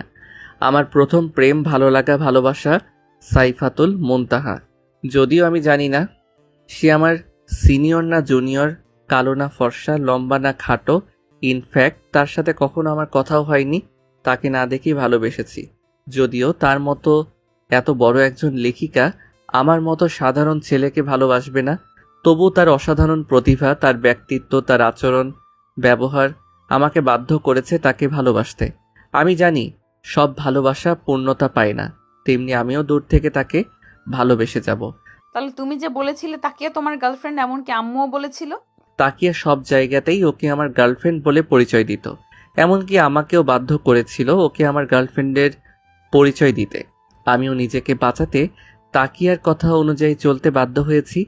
আর 2 দিন ধরে তাকিয়ার সাথে কোনো প্রকার যোগাযোগ করতে পারছি না, ওর ফোন বন্ধ। এখন এত কথা না বলে ঝটপট বিরিয়ানি খেয়ে নাও দেখি, ঠান্ডা হয়ে গেলে বিরিয়ানি স্বাদ পাবে না। তুমি খেয়েছো? খাওয়ার আর সময় পেলাম কই? তাছাড়া তুমি যে কথা সাথে থাপ্পড় খাইয়েছ, এমনিতেই পেট ভরে গেছে। আপাতত 1 সপ্তাহ না খেলেও চলবে। আমি তো তোমার বাবা মাকে ইচ্ছা করে মারিনি। আর আমি শিওর জানি ও না আসলে কি কোনো অ্যাক্সিডেন্ট হয়েছিল নাকি সবটাই সাজানো নাটক। কারণ আমি নেশার ঘোরে ডুবেছিলাম। তাকিয়ে আমাকে যেভাবে বলেছিল আমি সেইভাবে বিশ্বাস করে নিয়েছিলাম। সরি, আসলে আমি সত্যটা না জেনে বুঝে তোমাকে অনেক কথাই শুনিয়েছি। আমার প্রথম থেকে সন্দেহ ছিল আমার বাবা মায়ের মৃত্যু অ্যাক্সিডেন্টটা হয়নি, তাদেরকে পরিকল্পিতভাবে খুন করা হয়েছে। আর আমার ধারণাটাই সত্যি হয়েছে। সেদিন তোমার গাড়িতে আমার বাবা মায়ের অ্যাক্সিডেন্ট হয়নি। আমার মনে হয় তাকিয়া তোমাকে ঘোলের সাথে নেশা জাতীয় দ্রব্য মিশিয়ে খাইয়েছিল, কারণ ঘোল খেলে এতটাও নেশা হয় না। এর পেছনে নিশ্চয়ই তাকিয়ার কোনো হাত রয়েছে, আর যেখানে তুমি শুধুমাত্র দাবার গুটি হিসাবে ব্যবহৃত হয়েছো। কিছুক্ষণ আগেই তো বললে আমি তোমার বাবা মায়ের খুনি, আর এখনই বলছো আমি কিছু করিনি। কিন্তু তুমি এত কিছু জানলে কিভাবে? বিয়ের 1 দিন আগে আমার ফোন পানিতে পড়ে নষ্ট হয়ে যায়। এতদিন ফোন সার্ভিসিংয়ে ছিল। আজ যখন ফোন পুনরায় চালু করলাম তখন এই মেসেজগুলো দেখে বুঝতে পেরেছি আমার বাবা মায়ের খুন মেসেজের অপর পাশের ব্যক্তি করেছে, আর যার সাথে তাকিয়াও জড়িত রয়েছে। দেখো বিয়ের দিনের মেসেজে লেখা। তোমাকে আমি কিছুতে অন্যের হতে দিব না টিয়া পাখি। তোমাকে পাওয়ার জন্য এত পরিশ্রম করেছি, সেই পরিশ্রম কিছুতে ব্যর্থ হতে পারে না। বিয়ের রাতের মেসেজ। আমি ব্যর্থ হয়ে গেলাম, পারলাম না বিয়েটা আটকাতে। আমি চেয়েছিলাম তোমার বিয়ে ভেঙে দেওয়ার পর সবাই যখন তোমার থেকে আঙুল তুলবে, ঠিক তখন আমি ভালো মানুষ সেজে তোমার সামনে যাব, তোমাকে বিয়ে করে আমার করে নেব। কিন্তু আমার সব প্রাণ ভেস্তে দিয়ে কোথার থেকে যেন ওই বুড়িটা কচির ছেলে নিয়ে উদয় হলো, আমার বুকে আগুন জ্বালিয়ে দিয়ে। তুমি হয়তো এতক্ষণে বাসরে মগ্ন হয়ে আসো। বিশ্বাস করো পাখি, আমার কলেজে ছিঁড়ে যাচ্ছে। মনে হচ্ছে তোমার ওই জুনের পরকে ঠিক সেভাবে মৃত্যু দেই যেভাবে তোমার বাবা মাকে দিয়েছিলাম। আরে বাহ, এ তো দেখছি তোমার সাইকো প্রেমিক। প্রেমিকার জন্য বাবা মাকে খুন, ভাবা যায় কত ভালোবাসে তোমাকে।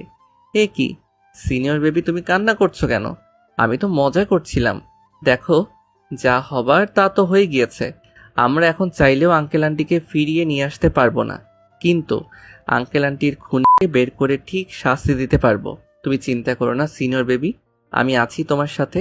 আর তাকিয়ার সাথেও, ও আমার অনেক বোঝাপড়া বাকি আছে। এখন ঝটফট চোখের পানি মুছে তাড়াতাড়ি খেয়ে নাও তো। তুমিও তো খাওনি, আর হাতের যা অবস্থা মনে হয় না হাত দিয়ে খেতে পারবে। হা করো, আমি খাইয়ে দিই। খাওয়া দাওয়া শেষ করে রুহানের কল আসায় রুহান বাইরে চলে গেল, আর মেহেরিন আম্মুর রুমে গিয়ে স্কুলের বিষয়ে আলোচনা করতে লাগলো। রাতে ঘুমাতে এসে মেহেরিন দেখলো রুহান সোফায় ঘুমানোর প্রস্তুতি নিচ্ছে।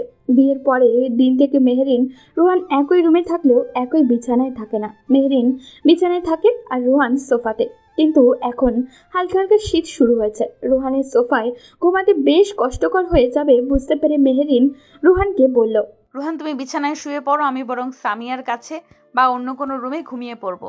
এত বড় একটা বিছানা থাকতে তুমি অন্য রুমে কেন যাবে সিনিয়র বেবি? তুমি যদি চাও আমরা বেড শেয়ার করতেই পারি। Are you sure? ইয়া। ফ্রিতে সার্কাস দেখতে হবে না তো? একদমই না, আজকে ট্রাউজার পরেছি, সো সার্কাস দেখানোর কোনো চান্সই নেই।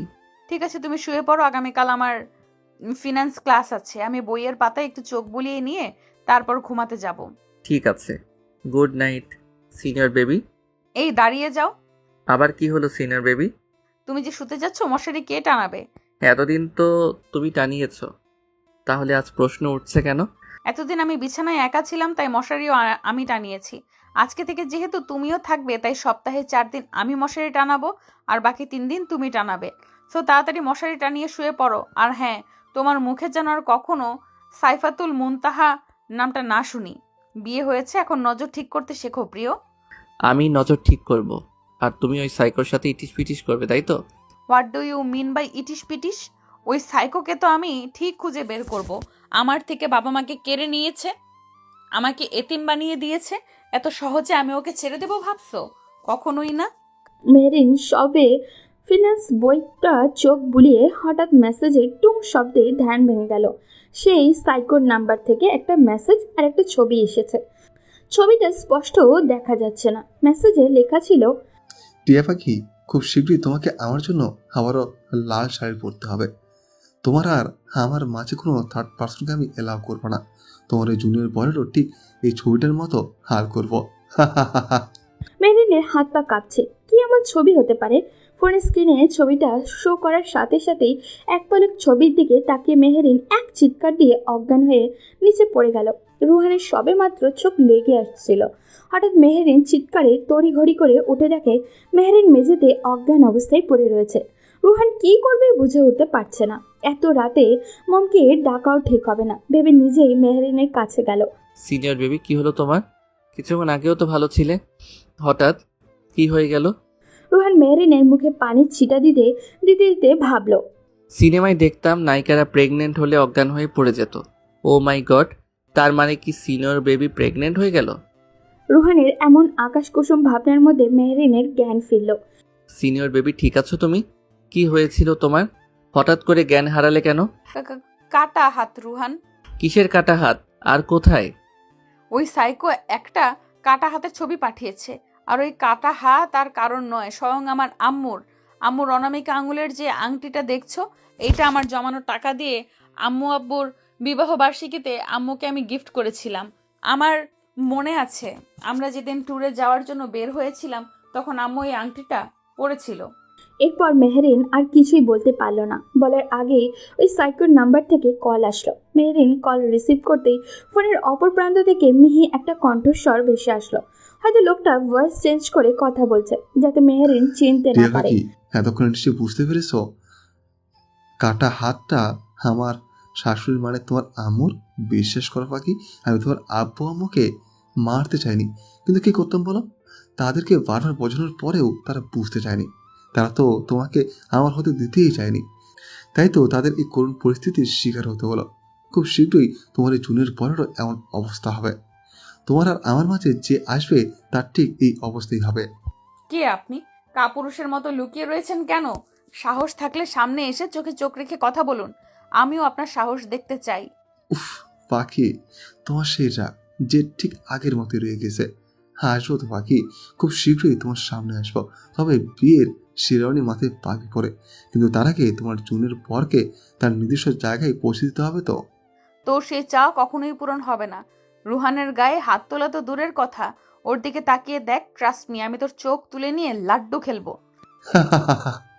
আমি তো ভয় পেয়েছি পাখি, জুনের পরের প্রতি এত ভালোবাসা।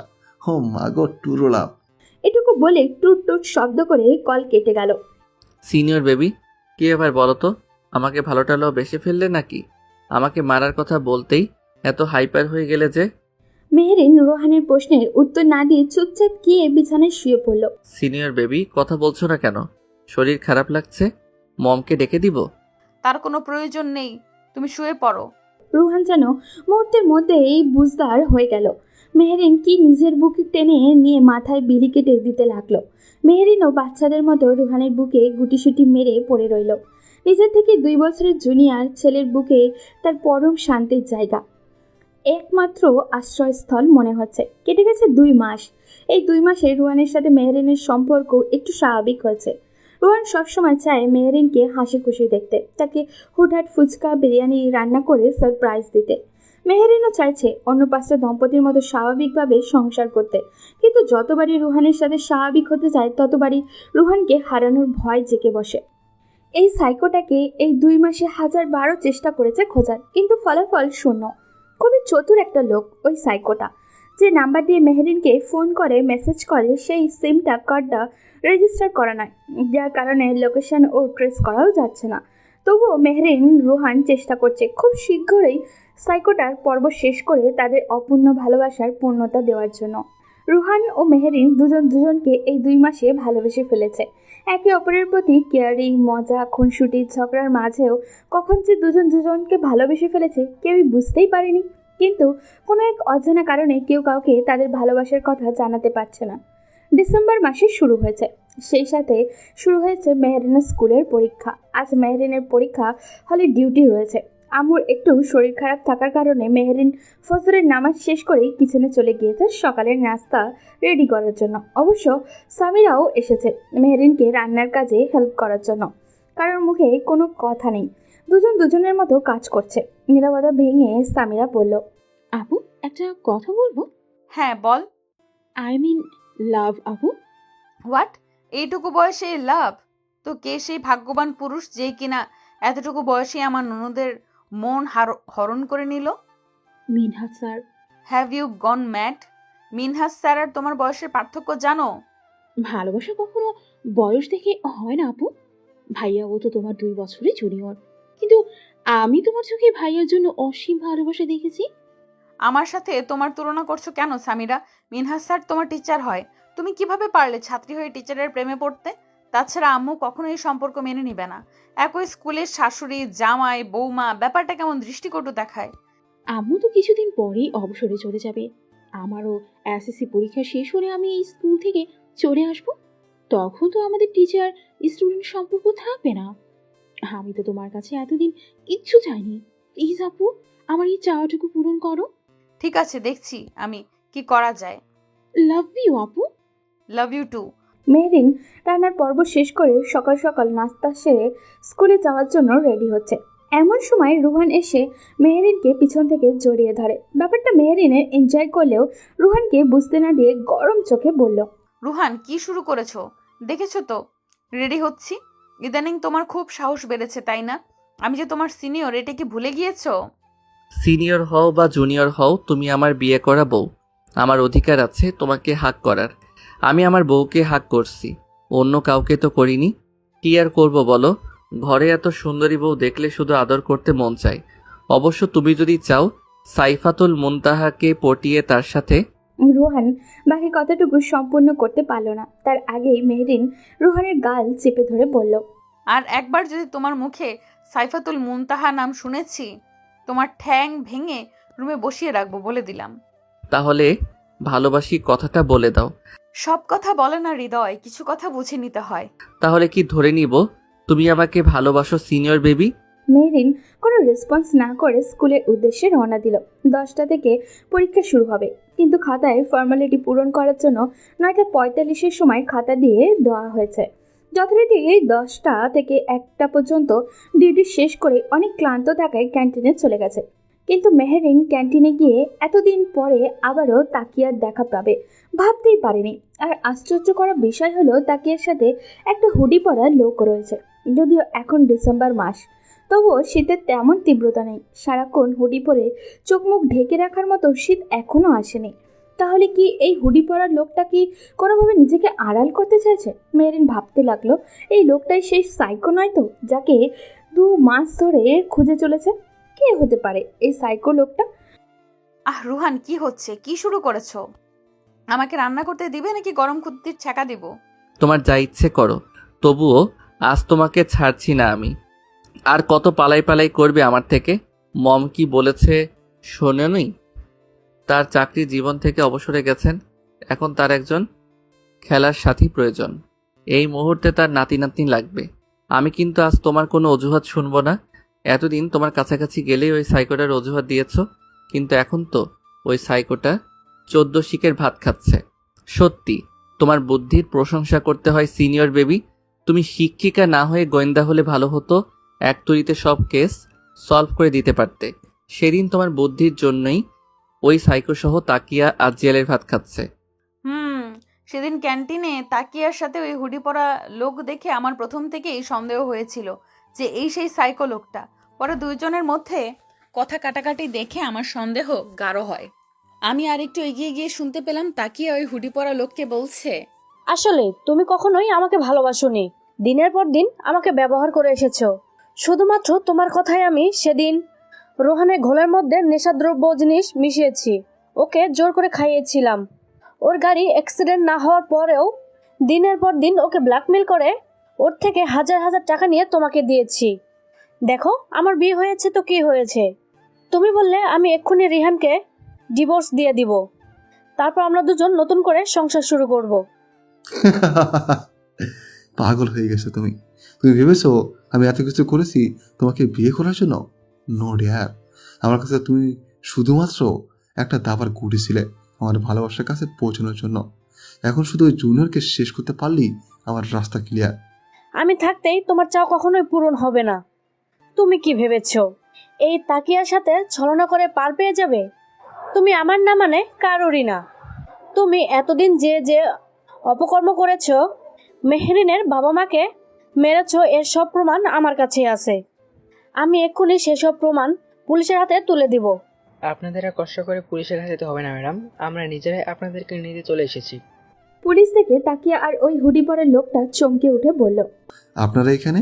জি, আমরা এতক্ষণ আপনাদের সমস্ত কথা শুনেছি, তাই আলাদা করে কোনো প্রমাণ আমাদের প্রয়োজন নেই। এবার চলুন আপনাদের শ্বশুর বাড়ি। পুলিশ তাকিয়া আর ওই সাইকোকে নিয়ে যাবে সেই মুহূর্তেই মেহরিন বলে উঠল, দাঁড়ান অফিসার, আমিও দেখতে চাই কে আমার সাইকো প্রেমিক, যে কিনা আমার জন্য আমার বাবা মাকে পর্যন্ত খুন করতে দ্বিধাবোধ করেনি। আপনি কি? আমি মেহরিন, আমি আপনাদের ইনফর্ম করেছিলাম এখানে আসার জন্য।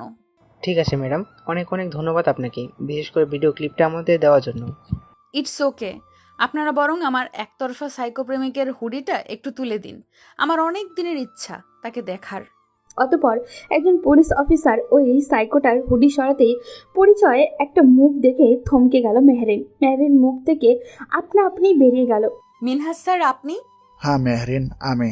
বিশ্বাস করো মেহরিন, আমি যা করেছি তোমাকে পাওয়ার জন্য করেছি, অন্য কোনো স্বার্থ ছিল না আমার। এখন আমি বুঝতে পারছি আপনি কেন আমার বিয়েতে উপস্থিত ছিলেন না। কেন সেদিন বলেছিলেন চোখের সামনে নিজের ভালোবাসার মানুষকে অন্যের হতে দেওয়ার সাহস আমার ছিল না? ছি, আমার তো ভাবতেই ঘৃণা হচ্ছে একটা মানুষ কিভাবে এতটা নিচে নামতে পারে। আপনাকে আমি বিশ্বাস করেছিলাম আর আপনি এইভাবে আমার বিশ্বাসের প্রতিদান দিলেন। অফিসার, এক্ষুনি আমার সামনে থেকে এই দুইজনকে নিয়ে যান, না হলে আমি এদের খুন করে বসবো। বলার সাথে সাথে তাকিয়া এসে মেহরিনের পা জড়িয়ে ধরল। তাকিয়া কি করছো? পা ছাড়ো বলছি, না হলে কিন্তু আমি তোমাকে লাথি দিয়ে ফেলে দিব। তোমার যা ইচ্ছা তাই করো, তবুও আমাকে পুলিশে দিও না প্লিজ। আমি যা করেছি মিনাজের কথা অনুযায়ী করেছি। 2023 সালে বইমেলায় আমার বই প্রকাশিত হবে। প্লিজ মেহরিন, আমার ক্যারিয়ারে গড়ার আগেই তুমি ভেঙে দিও না। তুমি তো নিজেই একটা নোংরা মানসিকতার মেয়ে। তোমার লেখা বই পড়ে মানুষ কি আর শিখবে? তোমার ওই ন্যাকা কান্না আমাকে তুমি ভোলাতে পারবে না। যাও, তোমার যোগ্য স্থানে চলে যাও। সময় বহমান, সময় তার আপন গতিতে বইতে থাকে। দেখতে দেখতে 2024 সাল বিদায় নিয়ে 2025 সাল চলে আসলো। আজকে বাসার সবাই অনেক এক্সাইটেড। তারা আজ তাদের প্রিয় লেখিকা সাইফাতুল মুনতাহারকে দেখা পাবে। সবার মধ্যে টান টান উত্তেজনা, কখন তার বইমেলায় পৌঁছাবে। সিনিয়র বেবি, হলো তোমার? একটু তাড়াতাড়ি করো। খুব তাড়া দেখছি তোমার। মনে হচ্ছে বইমেলার বই আনতে না বউ আনতে যাচ্ছ। মিথ্যা বলবো না, একসময় সাইফাতুল মুনতাহা আমার ভালো লাগা ছিল। আর এখন? এখন আমার সবটা জন্য আমার সিনিয়র বেবি বিরাজ করে। আচ্ছা রুহান, যদি দেখো সাইফাতুল মুনতাহা তোমার খুব কাছের কেউ, তখন তোমার ফিলিংস কেমন হবে? জানি না, তুমি চলো তো সিনিয়র বেবি। মম, ড্যাড, সামিরা আমাদের জন্য অপেক্ষা করছে। যাওয়া যাক। বইমেলায় এসে সবাই অধিক আগ্রহে বসে আছে তাদের প্রিয় লেখিকা সাইফাতুল মুনতাহাকে দেখার জন্য। এরই মধ্যে মেহরিন নিখোঁজ। সবাই মিলে অনেক খোঁজাখুঁজির পরেও মেহরিনের দেখা মিলছে না। রুহানের হঠাৎ করে সাইফাতুল মুনতাহার স্টলের দিকে চোখ পড়তেই দেখতে পেল কালো জামদানি শাড়ি পরা একটা মেয়েকে সবাই ঘিরে ধরে রেখেছে। মেয়েটাও হাসি মুখে সবাইকে অটোগ্রাফ দিচ্ছে। হঠাৎ করে মেয়েটা পিছনে ফিরতেই রুহান সহ পরিবারের সবাই চমকে উঠল। ইদানিং মেহরিনের শরীরটাও ভালো যাচ্ছে না, কেমন যেন শুকিয়ে গিয়েছে। খাবারে অরুচি, মাথা ব্যথা, বমি বমি ভাব, সব মিলিয়ে রুহানের চিন্তার কোনো শেষ নেই। তাই সিনিয়র বেবিকে নিয়ে প্রতিদিন মেহরিনকে বলেছে ডক্টরের কাছে যাওয়ার জন্য। কিন্তু মেহরিন হয়তো কোনো পরিবর্তন লক্ষ্য করতে পেরে প্লাসে ডক্টরের কাছে যেতে চাইছে না। মেহরিনের এক কথা, সে ডাক্তারের কাছে যাবে না। এই নিয়ে তাদের মধ্যে একচোট ঝগড়াও হয়ে গিয়েছে। অবশেষে মেহরিনকে হসপিটালে না নিতে পেরে রুহান বাসায় ডক্টর নিয়ে এসেছে। ডক্টর এসে মেহরিনের চেক আপ করার পর রুহানকে বলল, কংগ্রেস মিস্টার রুহান, আপনি বাবা হতে চলেছেন। রুহানের যেন কথাটা বিশ্বাসই হলো না। সে অতি খুশিতে সবার সামনেই মেহরিনকে জড়িয়ে ধরে চুমু দিতে লাগলো। এদিকে ডক্টর সহ সবাই লজ্জা পেয়ে রুম থেকে বেরিয়ে যেতেই মেহরিন ঝাঁঝালো কণ্ঠে বলে উঠল, পাগল হয়ে গিয়েছো তুমি? সেদিন বইমেলায়ও সবার সামনে এইভাবে আমাকে জড়িয়ে ধরেছিলে। লজ্জায় আমার মাথা কাটা যাচ্ছিল। আশ্চর্য, তুমি আমার বিয়ে করা বউ, জড়িয়ে ধরেছি, চুমু দিয়েছি, এতে লজ্জা পাওয়ার কি আছে? বউ তো আদর্শ হক করার জন্যই, তাই না? তাই বলে যেখানে সেখানে তোমার আদর্শ হাগের ডানা খুলে বসবে? সেদিন বইমেলায় কি করেছিলে ভুলে গিয়েছো? না, ভুলিনি। সেদিন সাইফাতুল মুনতাহার স্টলে একটা কালো জামদানি শাড়ি পরা মেয়েকে দেখেছিলাম হাসি মুখে সবাইকে অটোগ্রাফ দিতে, কিন্তু হঠাৎ করে মেয়েটা পিছনে ফিরতেই আমরা সবাই চমকে উঠেছিলাম। কারণ সাইফাতুল মুনতাহা আর কেউ নয়, স্বয়ং মেহরিন। আসলে তোমাকে সাইফাতুল মুনতাহার রূপে দেখে নিজেকে কন্ট্রোল করতে পারিনি, তাই তো লাজ লজ্জা ভুলে সবার সামনে জড়িয়ে ধরেছিলাম। আমি চেয়েছিলাম তোমাদের সবাইকে সারপ্রাইজ দিতে, তাই তো কাউকে বলিনি যে আমি সাইফাতুল মুনতাহা। তোমরা যখন আমার গল্পের প্রশংসা করতে, ব্যাপারটা আমি বেশি এনজয় করতাম। তখনই মনে মনে ভেবে রেখেছিলাম তোমাদের সবাইকে সারপ্রাইজ দিব। তবে আম্মু জানতো ব্যাপারটা। আম্মুর সাপোর্ট পেয়ে এই পর্যন্ত আসতে পেরেছি। কিন্তু এখন তুমি কোনো প্রকার লেখালেখি করতে পারবে না।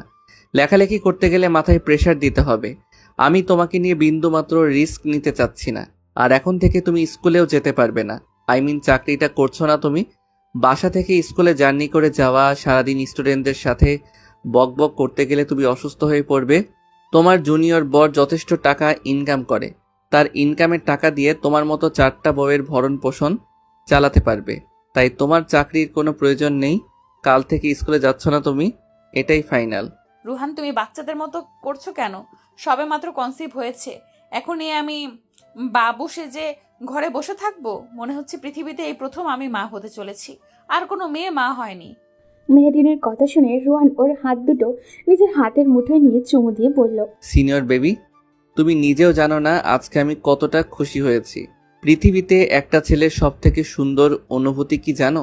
তার প্রথমবারের মতো বাবা হওয়ার সংবাদ শোনা। প্রথমবার বাবা হওয়ার অনুভূতি পৃথিবীর সমস্ত অনুভূতিকে হার মানায়। এই অনুভূতি এতটাই আনন্দের যা শুধুমাত্র হৃদয় দিয়ে অনুভব করা যায়। আমার অনুভূতি তোমাকে বলে বোঝাতে পারবো না সিনিয়র বেবি, কিন্তু আমার খুবই টেনশন হচ্ছে তোমাকে নিয়ে। কেন? তোমার শরীরের যে অবস্থা, বেবি ক্যারি করতে পারবে তো? আমি চাই না আমাকে বাবা হওয়ার আনন্দ দিতে গিয়ে তোমার কোনো ক্ষতি হোক, তাই তো সাবধানে থাকতে হবে। মেহেরিন কিছু বলতে যাবে তার আগেই আম্মু এসে রুহানকে বলল, রুহান, একটু বাইরে যাও তো, মেহরিনের সাথে আমার কিছু কথা আছে। আশ্চর্য, আমার বউ, আমার বাচ্চা, আর আমাকেই তাড়িয়ে দিচ্ছ মম। এইটা কিন্তু আমার সাথে ঘোর অন্যায় করা হচ্ছে। তুমি যাবে এইখান থেকে? যাচ্ছি তো। রুহান যেতেই আম্মু এসে মেহেরিনের দুই হাতে দুইটা বালা পরিয়ে দিয়ে বলল, আমি বিয়ের পরে তোকে বলেছিলাম আমার অবুঝ ছেলেটাকে একটু বুঝতার বানাতে পারলে তোকে কিছু গিফট করব। আমি জানতাম তুই পারবি, তাই তো সেদিন এই বালাচোরা বানাতে দিয়েছিলাম। আজ তুই এত ভালো একটা খুশির সংবাদ দিলি, তাই আজ তোর জিনিস তোকে দিয়ে দিলাম। জানিস তো মা, তোর বাবাও অনেক খুশি হয়েছে। সে তো দাদু হওয়ার সংবাদ শুনেই বাজার করতে চলে গিয়েছে। আজ নাকি তোকে নিজের হাতে রান্না করে খাওয়াবে। সত্যি আঙ্কেল আমাকে মেনে নিয়েছে? হ্যাঁ, কিছুদিন পরে নাতি নাতনি আসবে, তার দল ভারী হবে, সেই আশাতেই মেনে নিয়েছে। এ কি মেহরিন, কান্না করছিস কেন? এত সুখ আমার কপালে সইবে তো আম্মু? পাকলি মেয়ে, এতে কান্না করার কি আছে? আমি বলেছিলাম না, দেখিস একদিন সব ঠিক হয়ে যাবে। এখন একটু রেস্ট কর, আসছি আমি। ঠিক আছে আম্মু। রাতে খাবার টেবিলে বসে মেহেরিন চক্ষু চড়ক গাছ, কারণ রুহানের বাবা এক হাতে 7টা আইটেম রান্না করেছে তার জন্য। মেহেরিন টেবিলে বসতেই তিনি প্লেটে ভাত বেড়ে মেহেরিনের মুখে এক লোকমা ভাত দিয়ে বললেন, তুমি না সেদিন বলেছিলে তোমারও ইচ্ছে হয় সবার সাথে বসে খেতে। তুমি শ্বশুর শাশুড়ির মাঝে তোমার বাবা মাকে খুঁজে পেতে চাও। বিয়ের পরে মীরার মধ্যে তোমার মাকে খুঁজে পেয়েছো, আর আজ থেকে আমি তোমার বাবা। এখন থেকে প্রতিদিন আমি তোমাকে খাইয়ে দিব, যেভাবে রোজ সামিরাকে খাইয়ে দেয়, যদি তোমার কোনো আপত্তি না থাকে। না না আঙ্কেল, আমার আপত্তি থাকবে কেন? এই মেয়ে, তুমি আমার মেয়ে হলে আমি তোমার আঙ্কেল হই কিভাবে? বাবা হই আমি তোমার, বুঝলে মেয়ে? ঠিক আছে বাবা। দেখতে দেখতে কেটে গেল 9 মাস। এই 9 মাসে বাড়ির প্রতিটি সদস্য মেহেরিনের কেয়ার করেছে। রুহানের প্রতি মাসে মেহেরিনের চেক আপ থেকে শুরু করে খাওয়ানো, গোসল করানো সবটাই করেছে। মেহেরিনের কেয়ারে বিন্দুমাত্র ত্রুটি রাখার চাই নেই রুহানের। প্রতিটি দিন অফিস থেকে ফিরেই প্লেট ভর্তি ফলমূল নিয়ে আসে মেহেরিনকে খাওয়ানোর জন্য। মেহেরিনের মধ্যেও এখন ইদানিং অনেক পরিবর্তন এসেছে। হাত পা ফুলে গেছে, চেয়ারের মধ্যে কেমন যেন ফ্যাকাশে একটা ভাব এসেছে। নিজেকে সবসময় ডেটাডালা ম্যাক্সি দিয়ে আবৃত করে রাখে। এই তো সেদিন সামিরা মজার ছলে জিজ্ঞাসা করেছিল, আচ্ছা আপু, আমরা তো পেট ভরে ভাত খেলেই নড়তে চলতে পারি না, সেখানে তুমি একটা বেবি কিভাবে ক্যারি করছো? তোমার কষ্ট হচ্ছে না? জানো সামিরা, আমার আম্মু একটা কথা বলতো, গাছের কাঁঠাল নাকি কখনো গাছে ভার হয় না। আজ সেই কথার অর্থটা বুঝতে পারলাম। অর্থাৎ মায়েদের কাছে সন্তানের ওজনকে ওজন মনেই হয় না, নিমেষেই ক্যারি করা যায়। আজকে আমি বুঝতে পারছি মা, ডাক শোনা এতটা সহজ নয়। তবে তোমার ভাইয়া যা করে মনে হয় প্রেগনেন্ট আমি নই, বরং সে হয়েছে। পৃথিবীতে সবচেয়ে ভাগ্যবতী মেয়ে কে জানো? যার একজন কেয়ারিং হাজব্যান্ড আছে। আর আমি সেই ভাগ্যবতীদের একজন, যে কিনা রুহানের মতো এমন একজন স্বামী পেয়েছি। তোমাদের ভালোবাসা সারা জীবন অটুট থাকুক আপু। রাত 2:30 চারিদিকে শুনশান নীরবতা। রুহান ঘুমিয়ে গিয়েছে। ছেলেটা বড্ড পাগল। এই কয় মাসে মেহরিনের চিন্তায় রুহানের ঘুম হারাম হয়ে গিয়েছে। কত রাত যে মেহরিনের পাশে বসে নির্ঘুম কাটিয়েছে তা ঠিক নেই। সেই সব কথা ভাবলেই মেহরিন নিজেকে ভাগ্যবতী মনে করে। মেহরিনের ঘুম ভেঙে যাওয়ায় হুমায়ুন আহমেদের কোথাও কেউ নেই গল্পটা পড়ছিল। হঠাৎ করে মেহরিনের পেইন ওঠে। ওইদিকে রুহানের ঘুমন্ত চেহারা দেখে রুহানকে না ডেকে মেহরিন দাঁত কামড়ে ব্যথা সহ্য করে নেয়। এক পর্যায়ে ব্যথা সহ্য করতে না পেরে অজ্ঞান হয়ে যায়। ভোর রাতে রুহানের ঘুম ভাঙতেই দেখে মেহরিন মেঝেতে অজ্ঞান অবস্থায় পড়ে রয়েছে। মেহরিনের এই অবস্থা দেখে রুহান যেন পাগল হয়ে যায়। তাড়াতাড়ি করে মেহরিনকে হসপিটালে নিয়ে যাওয়া হয়। প্রায় 1 ঘন্টা যাবৎ ওটির সামনেই সবাই অপেক্ষা করছে। অবশেষে সবার অপেক্ষার অবসান ঘটিয়ে ডক্টর এসে বললেন, কংগ্রেস মিস্টার, আপনি টুইন বেবির বাবা হয়েছেন। বাচ্চারা সুস্থ আছে। আর আমার সিনিয়র বেবি কেমন আছে? মানে? আমার ওয়াইফ কেমন আছে?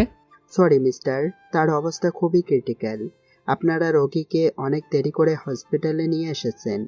কোনো মতে নিঃশ্বাস চলছে আর কি, গিয়ে দেখা করতে পারেন। রোহান কেবিনে প্রবেশ করে দেখতে পেল মেহরিনের নিথর দেহটা বেডে পড়ে রয়েছে।